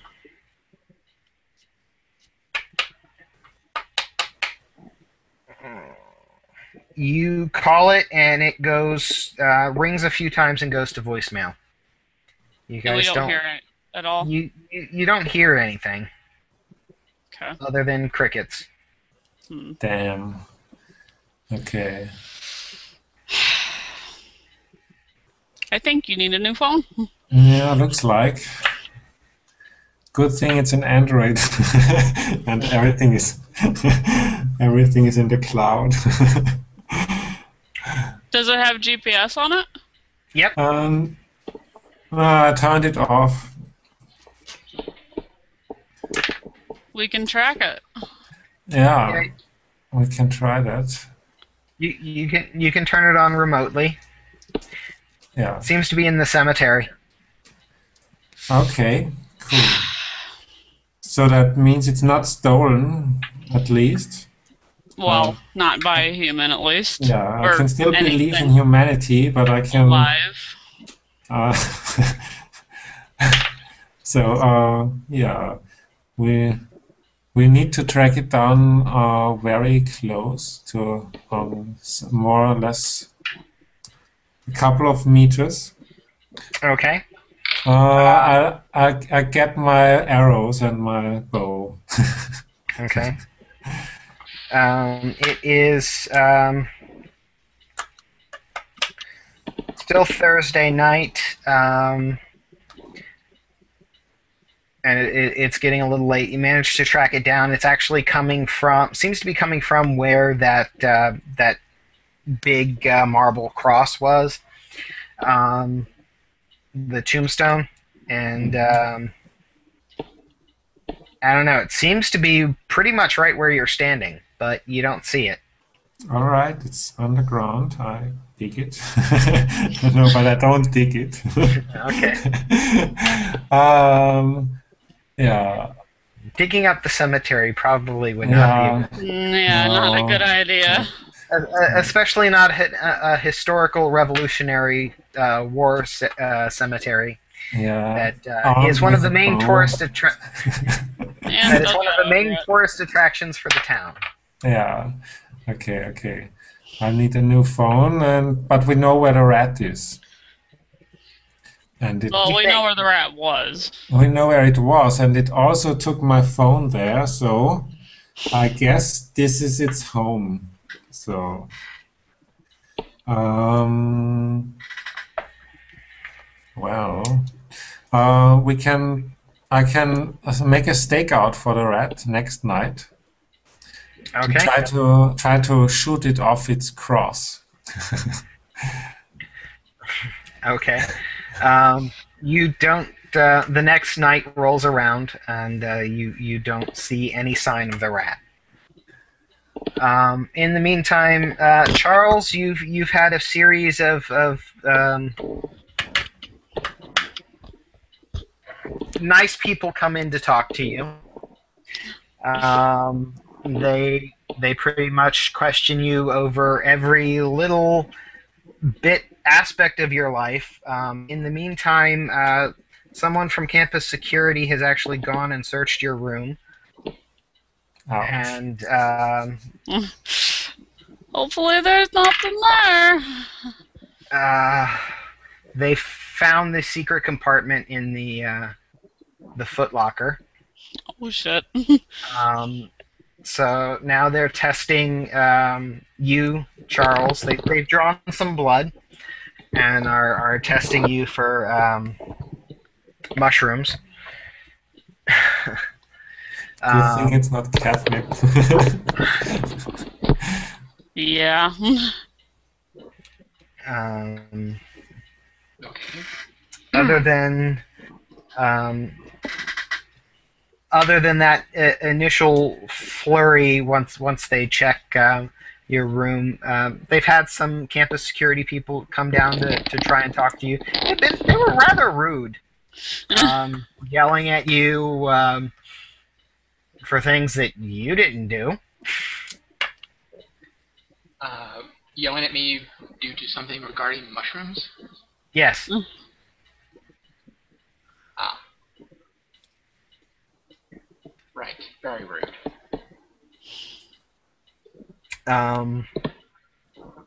Other than that, the nice people try and keep talking to you. They keep questioning you about stuff that you have no answers to. Indeed. Where are you from? Well, I know where Billy's from, so I tell them that. Okay. Tell us about your family. Tell me about your mother. I make up some good-sounding lie. Okay. Go ahead and give me a bardic roll.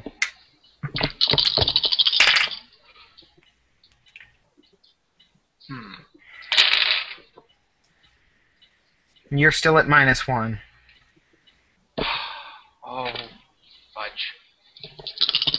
I'll let you drop the lowest one. All right.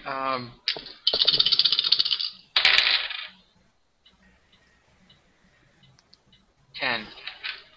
Okay.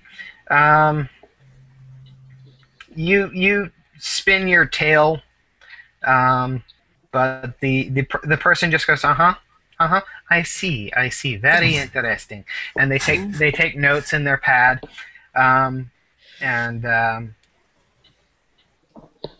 that's about it. You're psychoanalyzed 9 ways from Sunday, and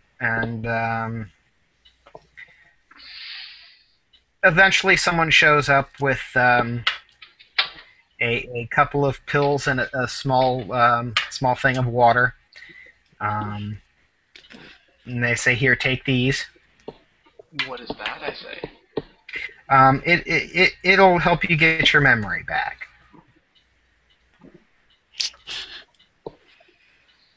I decline. Okay, you're more than free to do that. However, it will affect you getting out anytime soon. Trying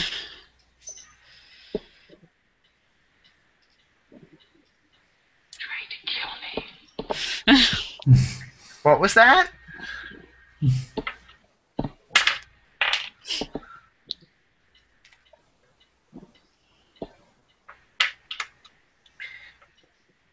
The person goes to leave after you refuse a few times, and as they leave, you overhear them say to another person in the hall that, yeah, I think we need to add persecution delusions to the list. That thing's getting really long, isn't it?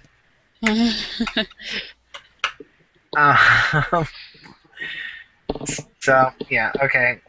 Like I said, Friday night, you don't see any sign of the rat hicks. Do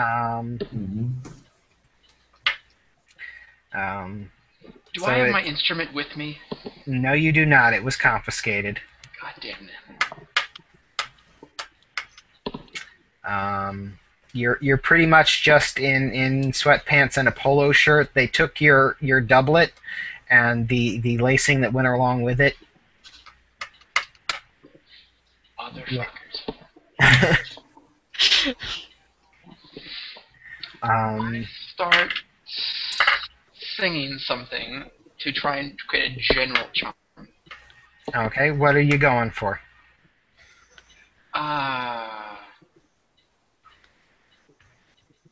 Disinterest? No. Letting me leave? Okay. So I make up a song with letting me leave be a reoccurring Okay. phrase. All right. Let's see. And when do I regenerate my fourth die?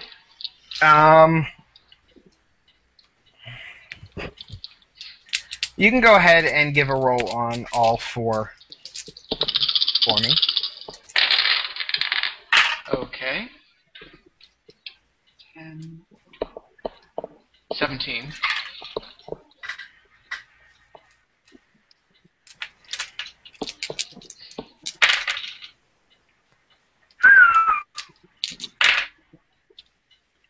Okay. One of the guards actually, one of the orderlies actually comes up and moves to unlock your door. And two others move up to stop him. However, another one comes up and says, "No, it's all right. It's all right. We can let him go. It's okay." And one of the other ones says, no way. This is more of that freaky crap. No way in hell. And he runs over to the phone system and hits a panic button. And campus security shows up.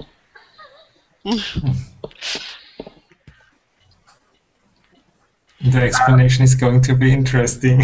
I hit the panic button because someone sang. Meanwhile, the two orderlies manage to get the door open, and they pull off. Basically, a scuffle breaks out between the four of them, and you're able to get out the door. Great.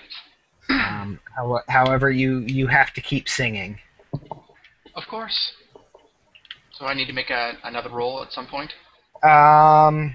Yeah. Give me one more roll.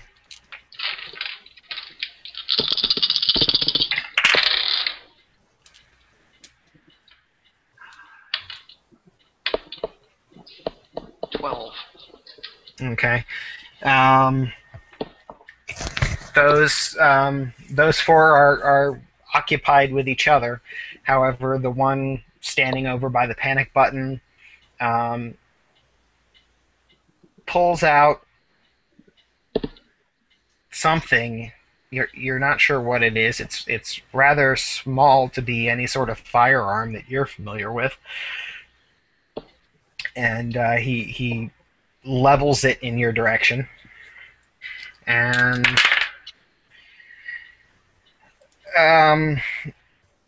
all of your muscles seize up, and you start jerking uncontrollably, and you lose full control of your muscles and hit the floor. Motherfuckers. Yeah. Sue them. and as soon as you stop singing, the other four stop fighting. Okay, I'm gonna see the wire, and I pull that out. Okay. You do so. You're still a bit out of it from Do I have from any the shock. fighting ability? You have a little bit of acrobatic ability. I mean, you can use any of your cliches for physical combat. You just have to describe it. All right, I no more Mr. Nice Charles.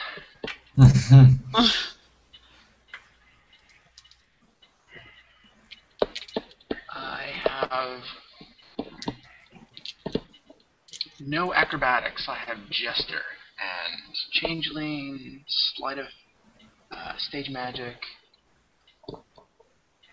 What was supposed to be acrobatics? Jester is slightly acrobatic. Yeah, Chester is not so bad. But in Rhesus, any cliche can be used for combat. You just have to describe it. All right.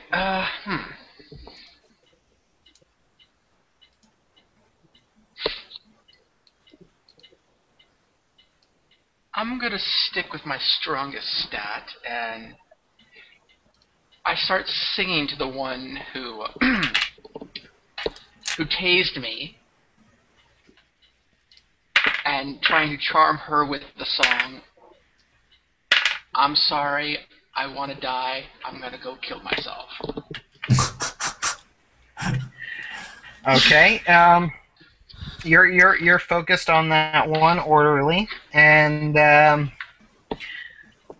not exclusive because I know I'm probably going to get jumped if I do, but I'm directing it there, but yeah, the whole room can have it. Okay. Wow.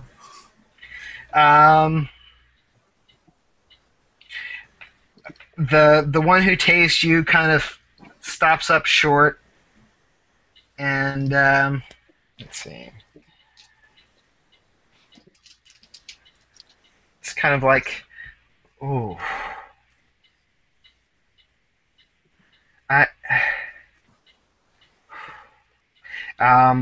And you can't quite see, but behind you, one of the ones who got put down on the ground is still there, kind of cradling his head in his hands.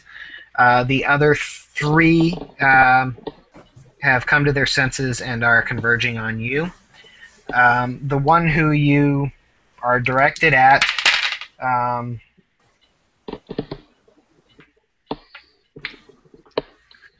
go ahead and give me another Changeling Bard roll.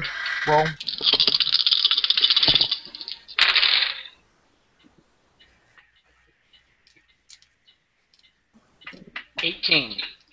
Okay. Ooh. Tries to swat at you and try to get a hold of you, but he misses. Then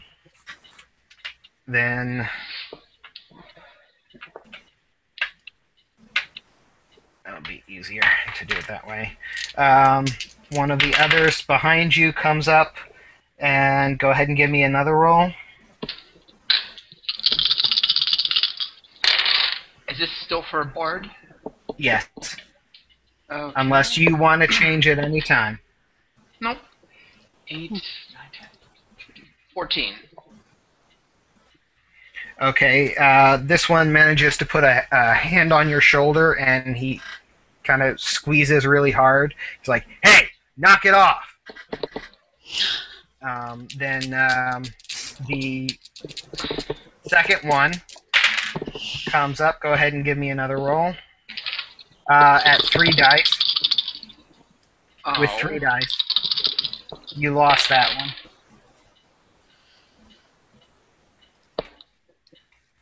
Seven. Okay. You lose one more. The other guy comes up and grabs your other arm. Is the one by the door distracted enough that I can jump out? The other 2 have you by the arms.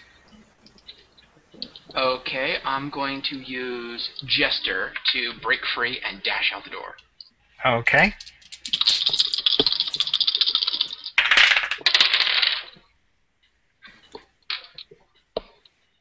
Ten. Against a 14 and a 8, you managed to shake off one of them, but not the other. God damn it. And you lose a Jester die. Okay.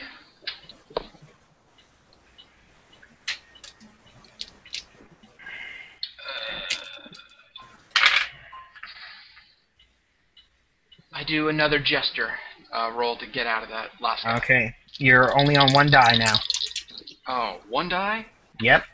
How many in Changeling Bard do I have? Changeling Bard, you have 2 left.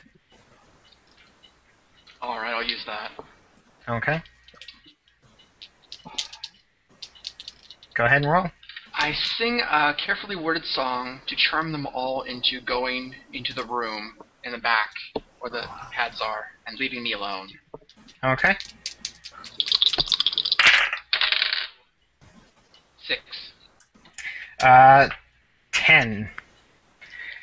He refuses to let go. In fact, he shakes you really hard. Kind of like a rag doll.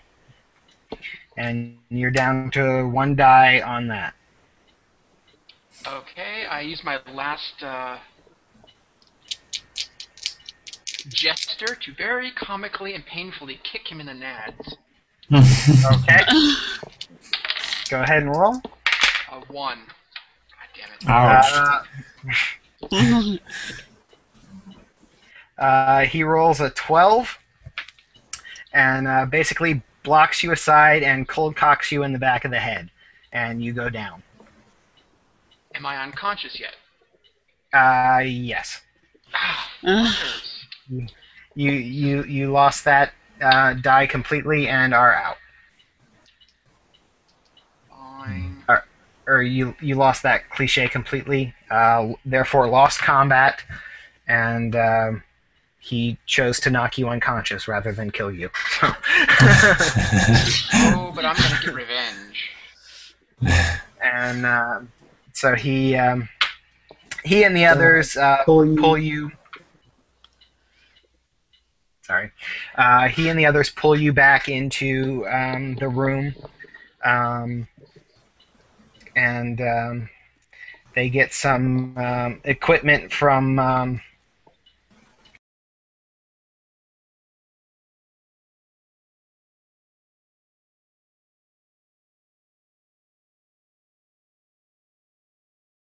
They also attach one of those Hannibal Lecter masks to your face to try and keep you from Kill them slow. from singing, and then That's what the mask yeah, will keep that's me it. from singing. I'd love to see them explain this to their superiors. Well, he said he was singing all the time. We had to stop him with tasers and beat him down. Shouldn't someone be coming in? You said they summoned campus security. Yes, by the time campus security gets there, they are inordinately slow on this campus, unfortunately, as has been previously noted. By the time they get there, you are completely secured. And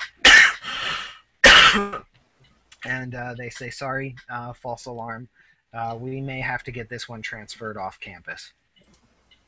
Uh-oh. I say, help! They'll horribly assault me if I'm back to consciousness. You're still unconscious. Yeah, you're still unconscious. He whacked you pretty good. Okay, they will die. They will die. So, meanwhile, it is Saturday. Y'all still haven't heard from Catnip. Well, Charles. You've passed on to the rest of the group the news about the new rat sighting and the location. John basically says, "I knew there was something wrong with that place."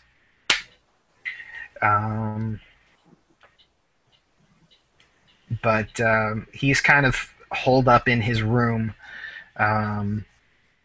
barely even making it to classes because of his head.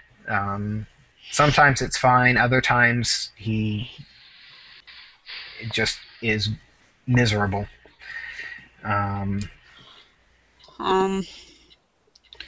I want to make a visit to the fairies, but I want to bake some sweets before I go. Okay. What are you going to bake? I think I will go with snickerdoodles. Okay. You make some snickerdoodles and take them with you down to the crater. You pass the lip of the crater and head down towards the pedestal, and you don't see any real sign of the fairies. Okay. I put the cookies down in front of their little thrones. Which are not there. Well, where the thrones would be. Okay. You go ahead and place down the cookies, and again, there's no sign of any activity. Because they're rushing off to save their friend. Not likely. Kind of, yeah, I know, they probably don't care. Yeah.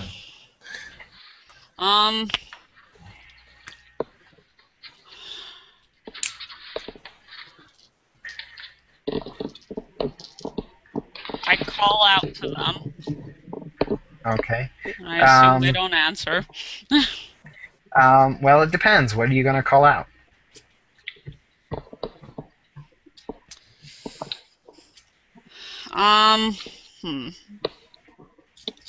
And are you going to use snarky bitch? Oh, yeah. Oh, yeah. They're like, I didn't come here with cookies and bearing gifts here for nothing. I need help. Now. You get, you're greeted with dead silence. The wind stops. Whatever wildlife sounds were going on, crickets, frogs, whatever, stops. It's totally dead silent, and there's no wind blowing. That's a reaction. In fact, it's starting to get a little chilly. Awesome.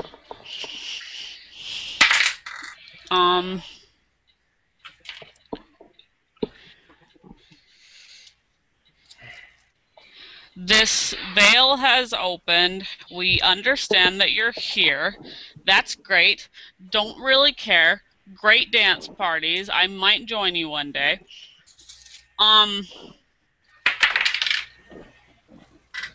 But you've kind of left us with nothing to go by, and now my friend is not able to leave his goddamn room. You are met by silence.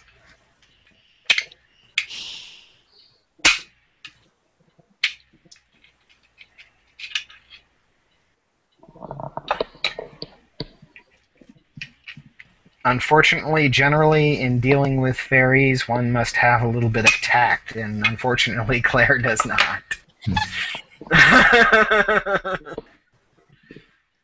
However, when you finally get fed up and go to leave, when you reach the top of the crater, your plate is there, empty. Of course. Well, I hope you enjoyed it.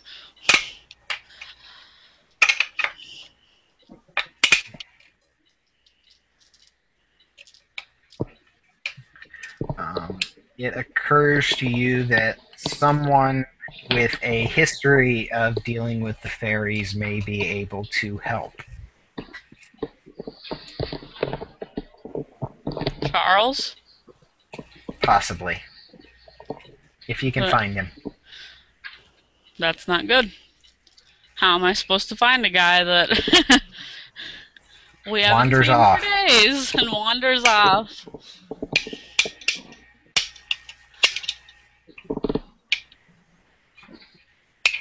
And I can't even call Hicks because his phone is gone. Oh, he's managed to get a replacement. Yeah. Okay, I call him up. Okay. Hey, what's up? I think we need to find Charles. Because fairies and me, not a good mixture. Ah, sure, yes. He should know them a bit after some 300 years with them. Okay, I'll look in his room if I see something. I'll call you back. So, and I go to look at the room. You go down to look at the room, and it is cordoned off. There is police tape over the door.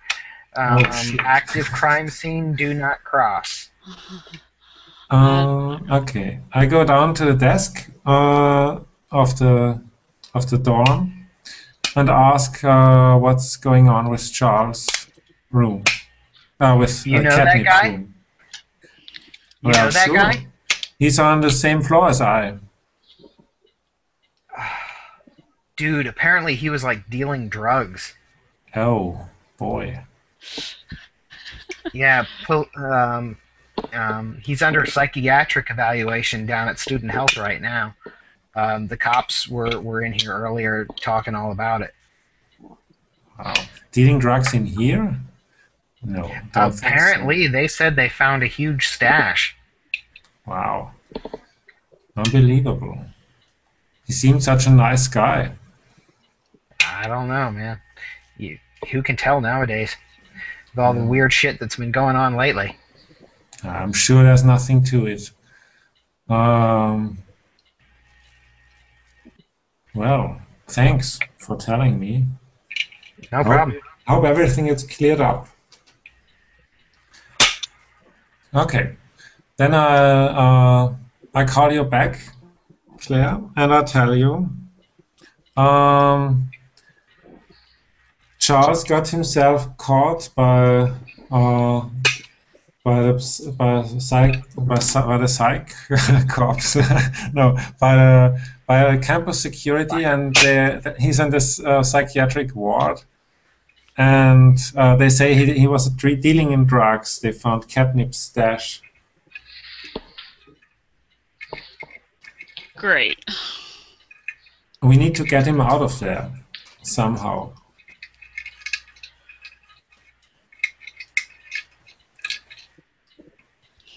Maybe John can help. That's I don't really know how to get anyone out of this place. Well, I've never done it before. Do you think we can visit him there? We might be able to. I assume they have visitation. But they'd only let family see him. Yeah. And also there's the problem with when they think he's a drug dealer, they may think he will have someone working with him and customers, of course. So anyone who will show an interest in him will somehow be a suspect.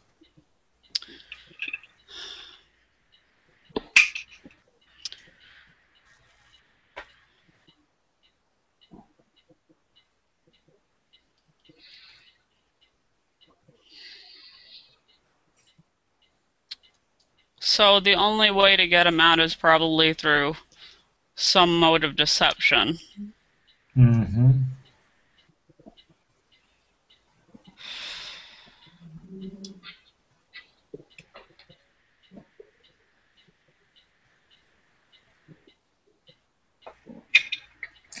Mm. And we can't expect the fairies to help us because we ourselves asked them not to go and do anything weird on campus. Well, they're not happy with me right now anyway, so...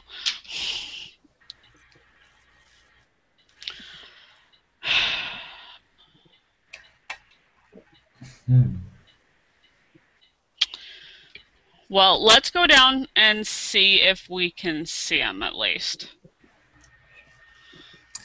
Okay. I don't know if it's good that I'm a foreigner. Maybe they think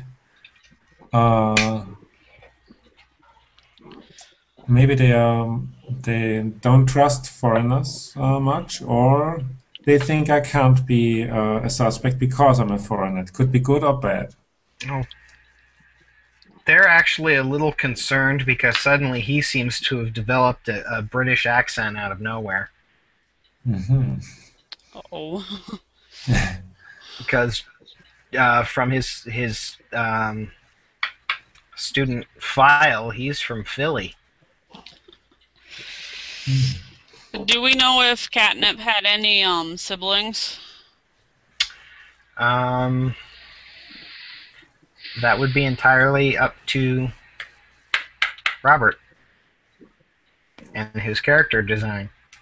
Oh, they'd be dead by now, wouldn't they? No. Catnip, not Charles. Not Charles, Catnip. Let's see. How about just the brother? It's not helpful. What? Parents and brother? I don't know. What exactly are you hoping? They're hoping for a sister so that she can pretend to be the sister and come see you and maybe spring you, you dumbass. Oh! So you can't dress up like a man. I get it. Okay. I mean, I can, but if they frisk me, I don't have anything that can, like, respond to the touch, so...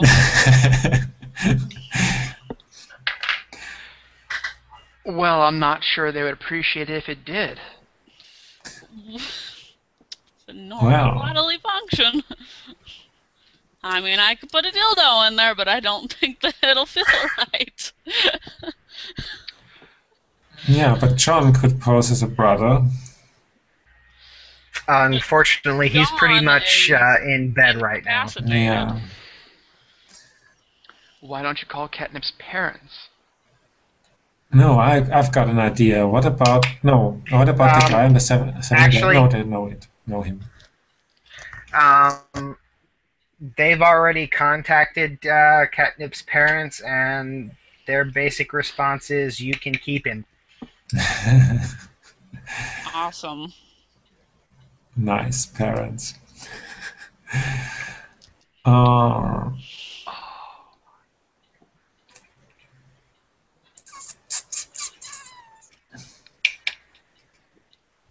Well, dealing with dead rats and authorities.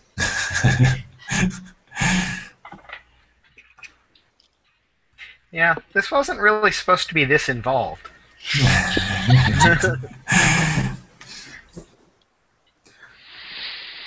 Okay, I decide that I'm going to go and see him.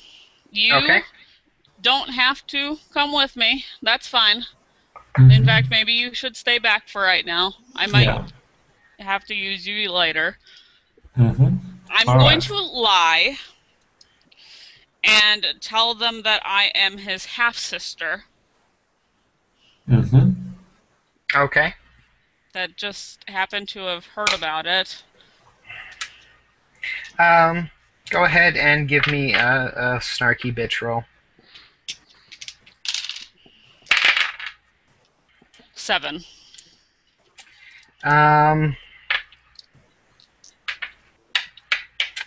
The the desk clerk at the at Student Services does not believe a single thing you are saying. Great. You could always be the girlfriend, of course.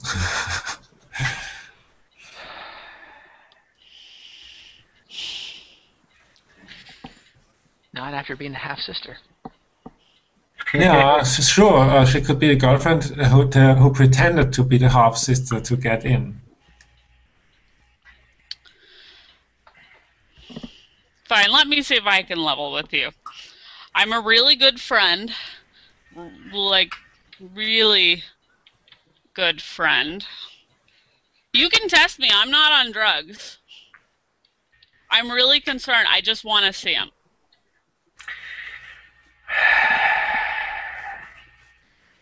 Unfortunately, he is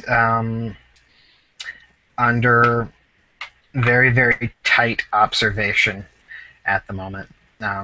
Very tight observation. Yeah, Charles, you can't even move. They're not allowing anyone in.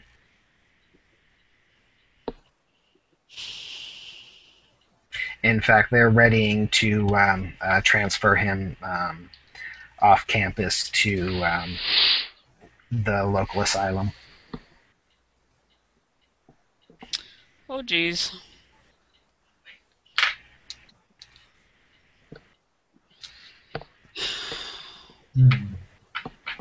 I don't even know where to go with this. I wonder if this is constitutional. I'm thinking no. Yeah, I guess no. But we don't know if this world has a constitution. Yes. And you have shown yourself to be a Violent threat offender. Yep. and violent. I've not touched anybody.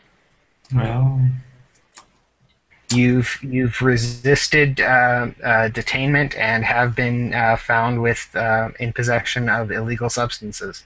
Not of which is violence.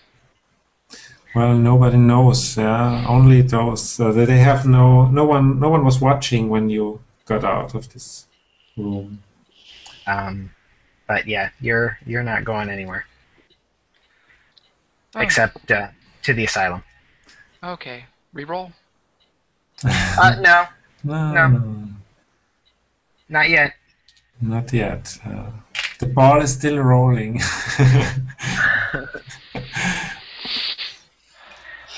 There are some old friends in the asylum that you may be able to hook up with. Not that I recall. Not that you recall. Catnip might. No. No, there is some. What's his name? I can't even talk to him through a door. Unfortunately not, no. And I don't think my anyway, character has any old friends in this dimension. No, not really friends. But there's the no one your professor, character right? is no one your character is directly acquainted with, but there is a storyline that you can continue from in the asylum. So you do not need to Alright. re-roll just I guess that's the only. So Well, we're at a dead I end. get what you mean. So Or I you would need. if you paid attention to the game you were actually in. I thought I was, but I'm lost.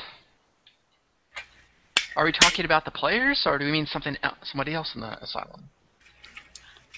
Somebody else.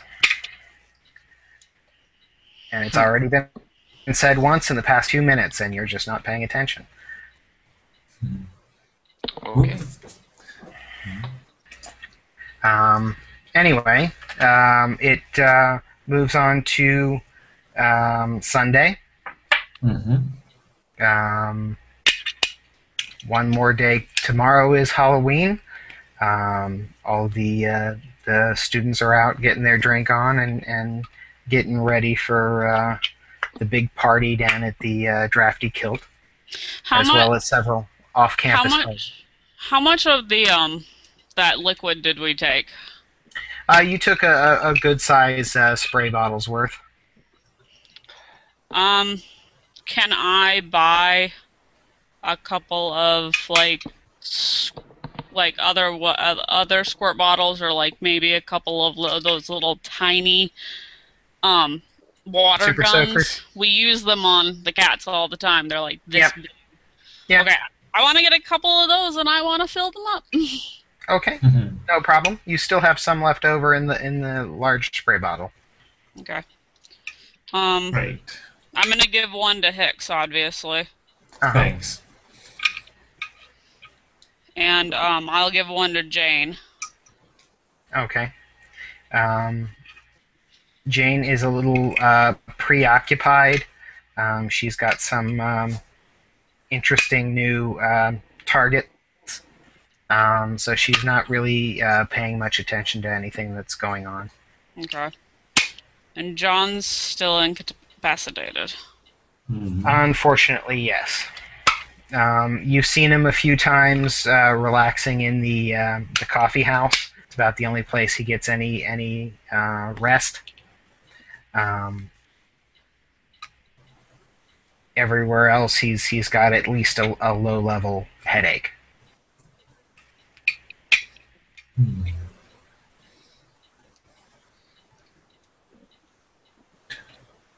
Okay.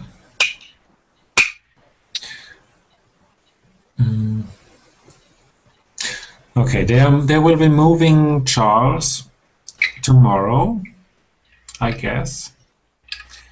And Actually, they are transferring him today. today on on Sunday. Sunday. Yeah. Not wasting a minute.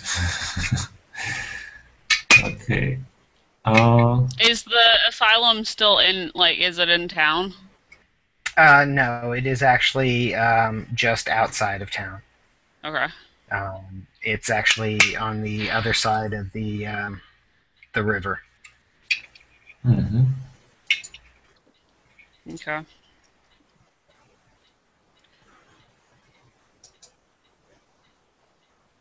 Mm-hmm. Mm-hmm.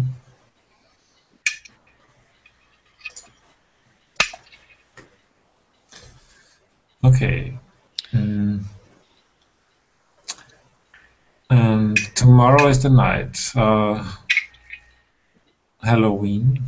Yep. When anything can happen. Mm-hmm.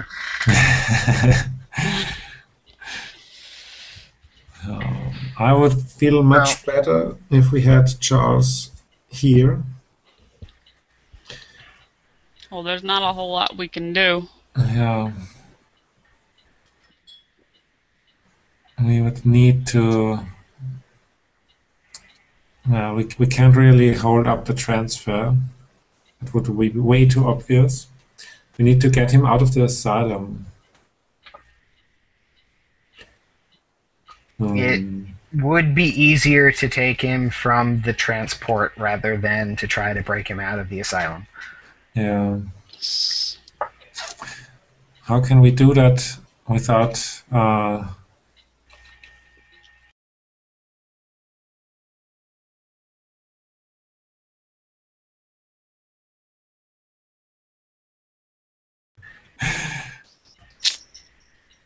Well, I guess if we're gonna do it, the only thing is we just can't get caught. If you get me out, then I can charm them into forgetting that you did it. Yeah, maybe. So they need to cross a river. Is there? Yes. Oh, yeah, they need to cross the river. Blow up the bridge.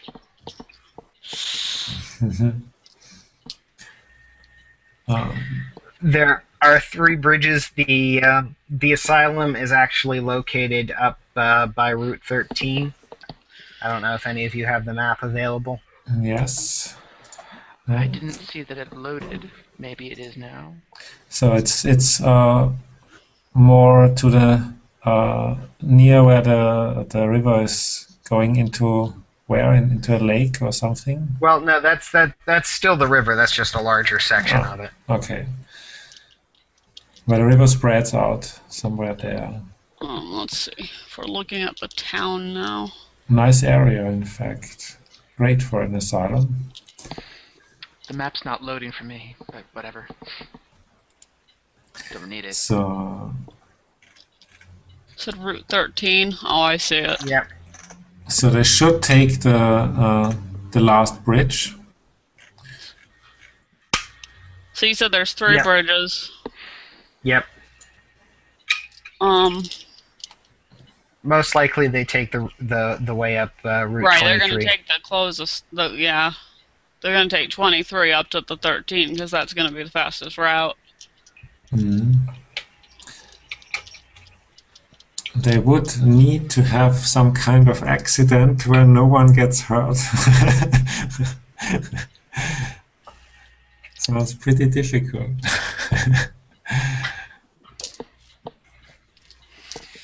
Oh.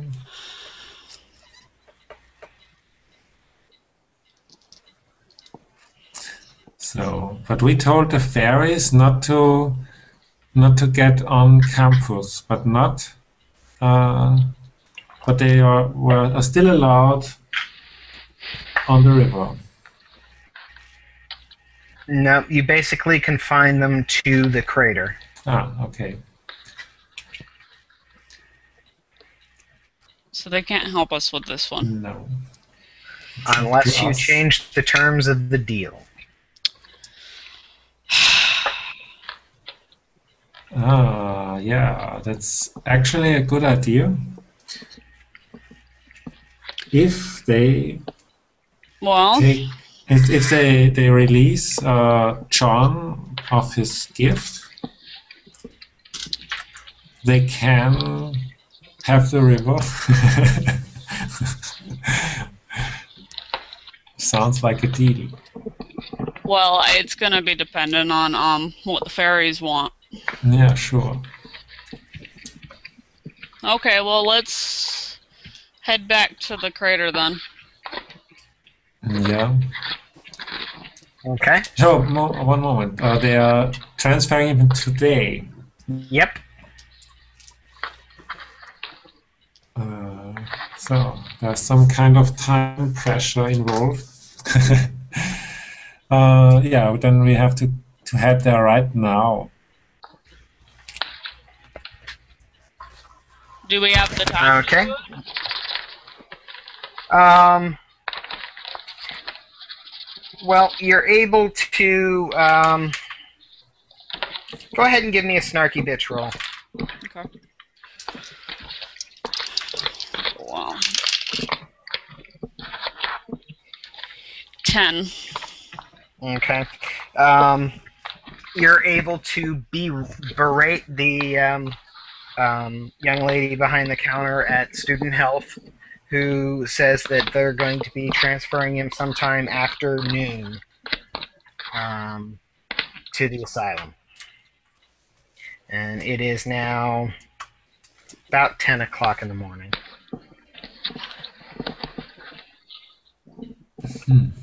Okay. So let's head down to the crater and hope there's no one there, no human. It's a little early yet, so people haven't come out to lounge around and study. Yeah, it's Sunday. But you get, yeah, everyone's still pretty much asleep around campus. You get down into the crater, and Claire, you still feel cold. Yeah, because they don't like me, I know. I'm not coming in with Snarky Bitch for this one. Okay. Because I know we're in some deep trouble now. Okay. I'm bringing a gift. One particularly shining arrowhead of mine. Okay. And I'm presenting the arrowhead to the place where the king would sit. Okay. And I'm kneeling. And I kneel down too. Okay. Um,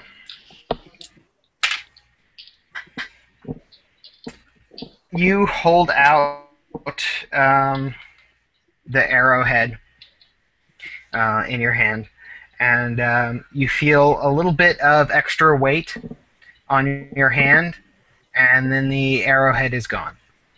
mhm. So then I try to figure out how to talk to the Fairy King based on the comic books I know, and I'm being very cautious and I'm asking to renegotiate the terms of our agreement. Okay, go ahead and give me a roll. Okay. So 10. Okay.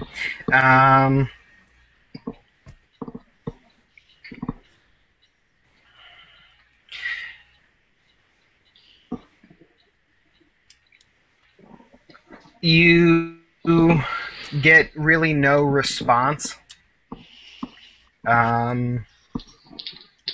Claire, you do feel a little less cold. However, they don't appear, or does there appear to be any actual interest? Mm-hmm. Okay, so I go on and ask for help for a friend, or rather for two friends. One of them a friend of the fairies for a long time. One of them a helpful friend who delivered them of the You got the meteorite dangerous out. stone.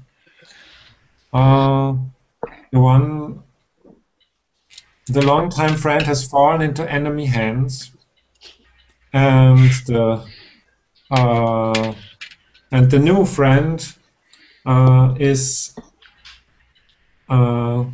stricken by an ailment, and he needs to give back his gift because he's not strong enough to handle it.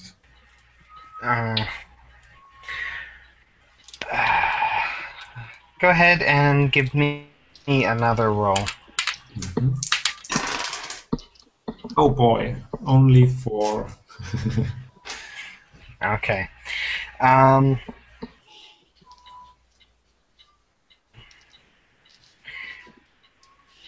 You get the impression of very feminine laughter, and then everything shuts down and it's like total silence. Like the last time Claire was here, and they shut everything down. Mm-hmm. Okay, I take that as a sign that they are still listening. Mm-hmm. And I go ahead and describe the danger their longtime friend is in, Charles, and that he's being brought to a place where no one has ever escaped from. Hopefully not. As far as we know. And on the other side of the river. All of a sudden, you feel a little bit of weight on your shoulder, and you hear a little bit of laughter coming from right there, and they're like, "Friend, we got rid of him for a reason." You turn and look, and the punk rock fairy is Billy sitting Idol on guy. Yep. Okay. I see your reasons. Still, it would be very harsh to let him fall into this trap. So I'm begging for help in releasing him, in helping him to escape. And we're willing to make a bargain. Yeah, we're willing to make a bargain. Now you've got my attention. Yeah. Now, the only problem is that I'm not allowed to leave this wonderful crater that you have so conveniently stuck us in. Well, there are always very nice areas in where we would gladly share with you. If I'm going to help him escape, I need to be able to leave. Of course. I understand that, and so I'm here to offer you the river as one more area for you. If we let you leave, will people start disappearing again? Maybe, maybe not. Well, the river, but not the ships. They're half the fun. What point's having water if you can't play with floaty things on it?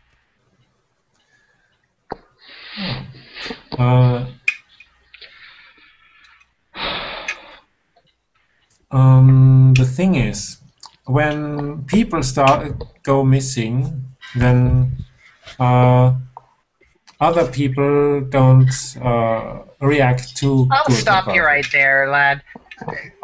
The people and the territory were two completely different deals. Mm-hmm. They were all contingent upon the same thing, but they were two completely different deals. If you extend my territory, well, that's completely different than me taking people. Okay. That's all right then. So I'll give you the water of the river. You see, the thing is, I'm not particularly fond of water. Oh, Where do you want?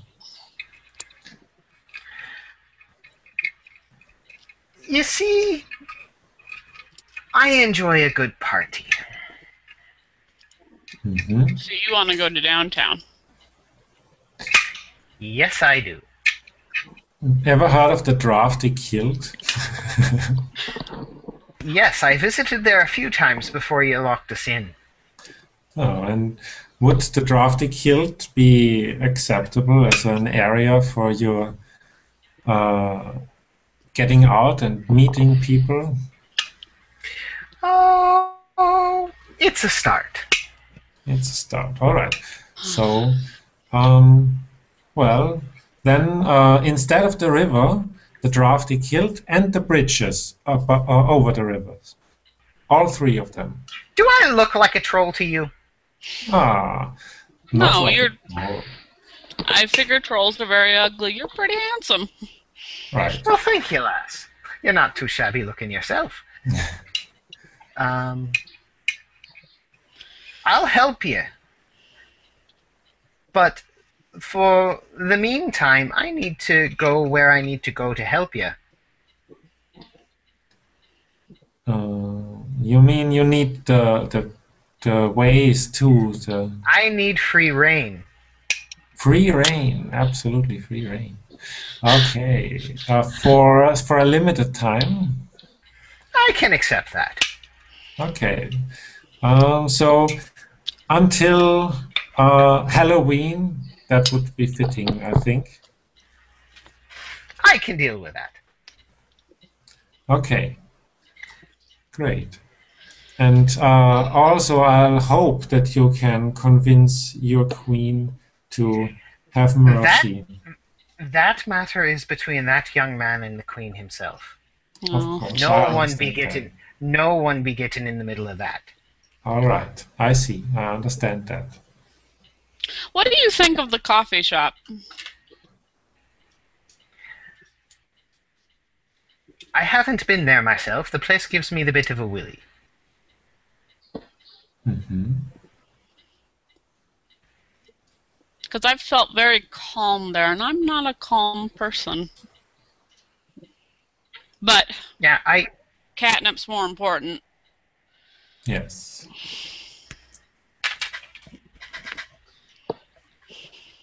okay. Charles, I guess.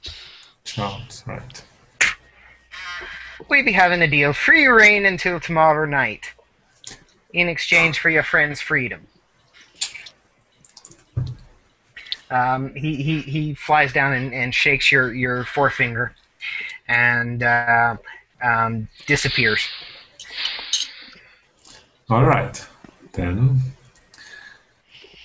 I thank the court for allowing us to talk to them, and I wish them well and lots of fun. And then I bow and we leave. And I hope you Okay. guys, I hope the cookies were satisfactory. Okay. You get up to the crest of the hill, and there's your plate again, empty. You could have sworn you took it home. Yeah.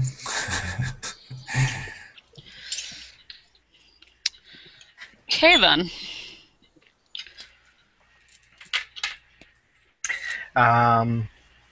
Charles, the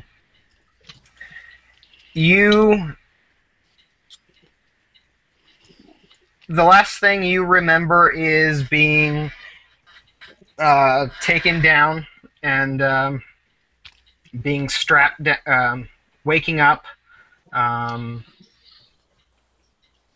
to the bed. There's something over your face. The next thing you know, someone comes in. You feel a pinch in your arm, and things go blurry really fast.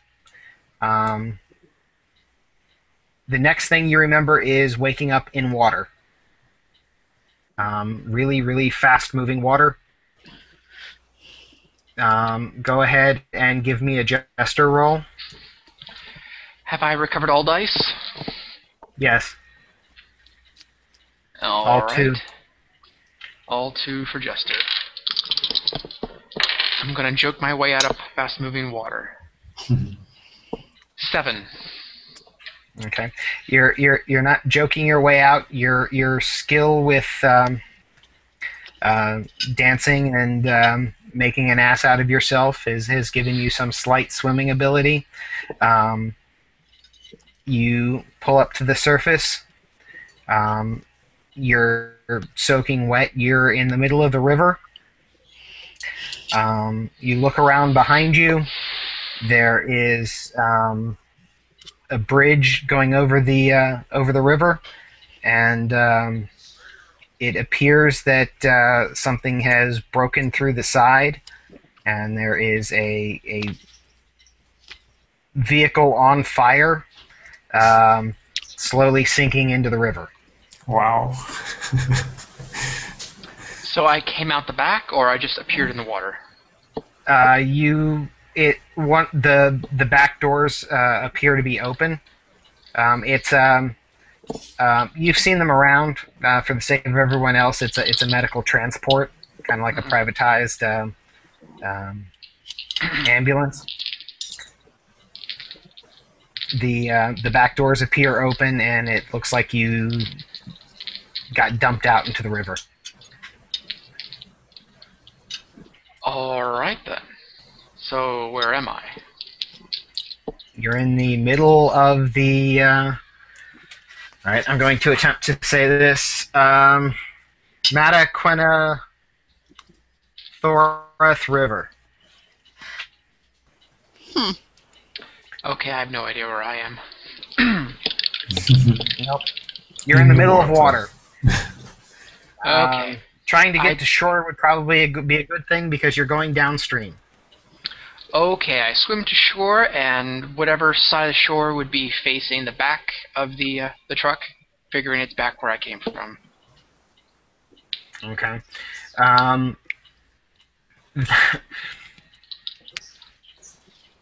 Sadly, that will actually point you in the direction of the asylum. You don't want to go that way.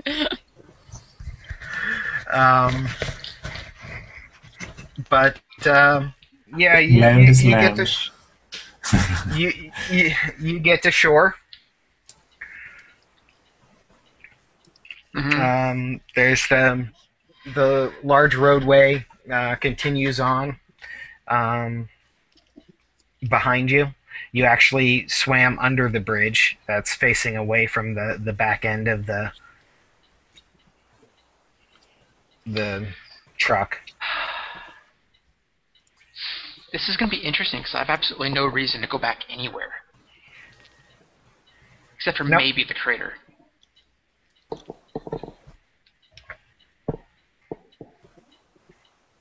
Well, you know no one except the couple of people you met at the And college. I don't know you very well, and that's not much reason. You only gave me a map and told me to go to classes instead of giving me actual social advice. That's true. Should have taken more time.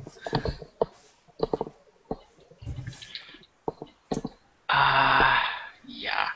Well, I try and dry off. Okay. You actually. I'll be nice and say you actually do come up on the south side of the river. That's the end closest to town. But you still are a good bit of ways away from the town. The area you come up looks like it's a bit of a park along the river here. There's a bunch of trees, a few park benches. Then there's a road not too far away. Would I know any rituals that I learned from the Fae? Or anything other than just the charms? More than your magical ability with music, not really. Not even, say, a summoning circle?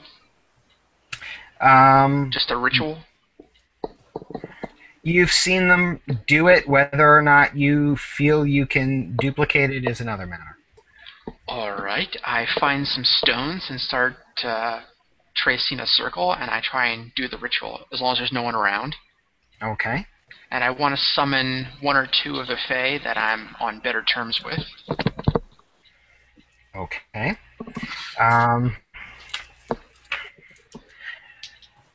Go ahead and give me a changeling bard roll.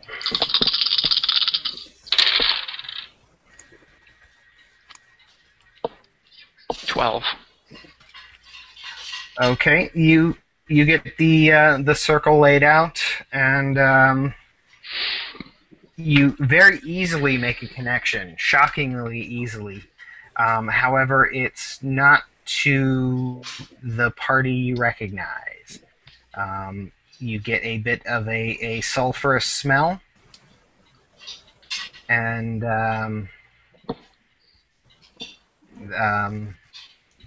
it gets really hot within the circle. Okay, I've got nothing else to go on. I go with it. I continue the ritual. Okay.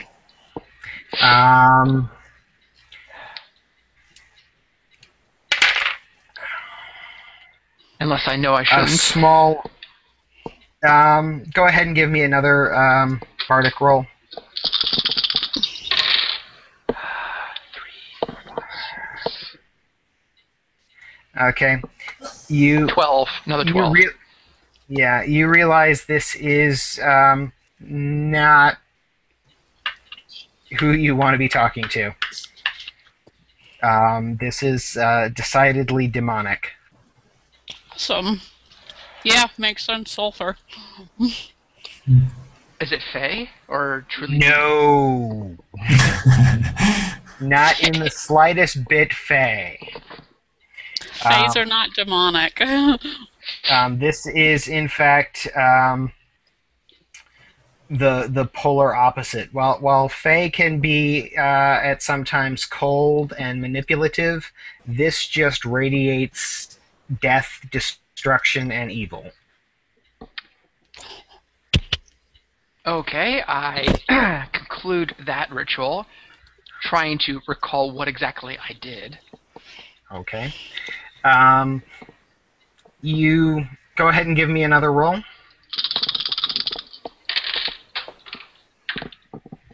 All right.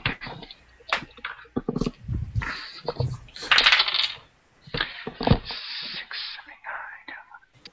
9. Oddly enough, another 12. Okay.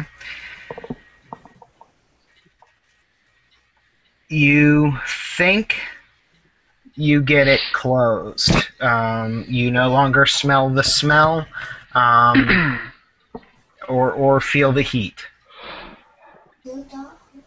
All right. And I know it was demonic. Yeah. Could I repeat the same thing if I wanted to? You think so?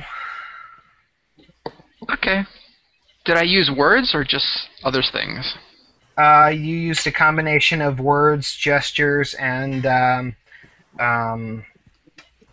stylish dance.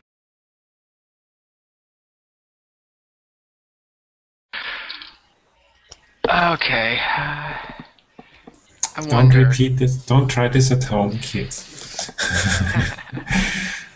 Is there? Can I use my Bardic's magic to dry off? Well, actually, the heat from the circle pretty much took care of that. Fantastic. Okay. I'm probably hungry, so I eat the chocolate that's in my money bag. Okay. And I try and make some more Actually, money. you are no longer in possession of it. That was one of the things Yeah, I was they gonna say. confiscated. Oh, right. I have All sweatpants and a t-shirt. Yep. Mhm. Polo shirt. Polo. Yeah, Sweatpants and a polo Collar. shirt. Colored thing. Okay. Okay. So. But you are nicely dry. Good. I try and find a can or a coffee can, and I just try and make money by performing. Something that I can hold money Okay. in. Nothing nicer than a can of beans, but if that's all I can find, whatever. Here in this section of the park, you're not going to find so much. You're going to have to move towards downtown. Now, what happened to the car, to the transport? Did it go under, or? Yeah. I hope that person's dead. Are they dead? Do I see any bubbles? You don't see anything, no. Pretty much dead? You don't know. You don't see any sign of anyone. Has it been a few minutes? Yeah. Dead. I hope not. Unless there's, I don't know. If the back's open, there's probably water can go through to the front, so they're probably good and drowned. Who knows? Okay. Well. Good riddance. Alright, so... Okay, I make my way downtown. okay. Or wherever I think I can make money. Downtown is the most heavily trafficked place Okay. around here. Do I know the downtown area? Was I there? Is that where the shop? Yeah. You wandered through quite a bit. That's where the tavern was. So you're well traveled of the roads up and down downtown. Okay. And as I go, I try and do a bardic spell to see if I can cancel or alter the mask the Fae put on me. All right. Go ahead and give me a roll.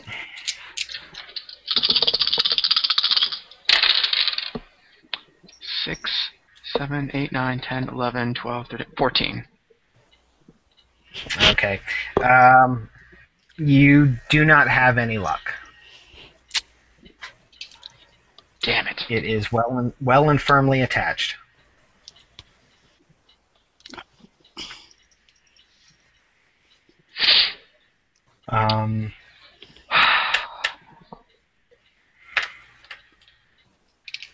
Okay.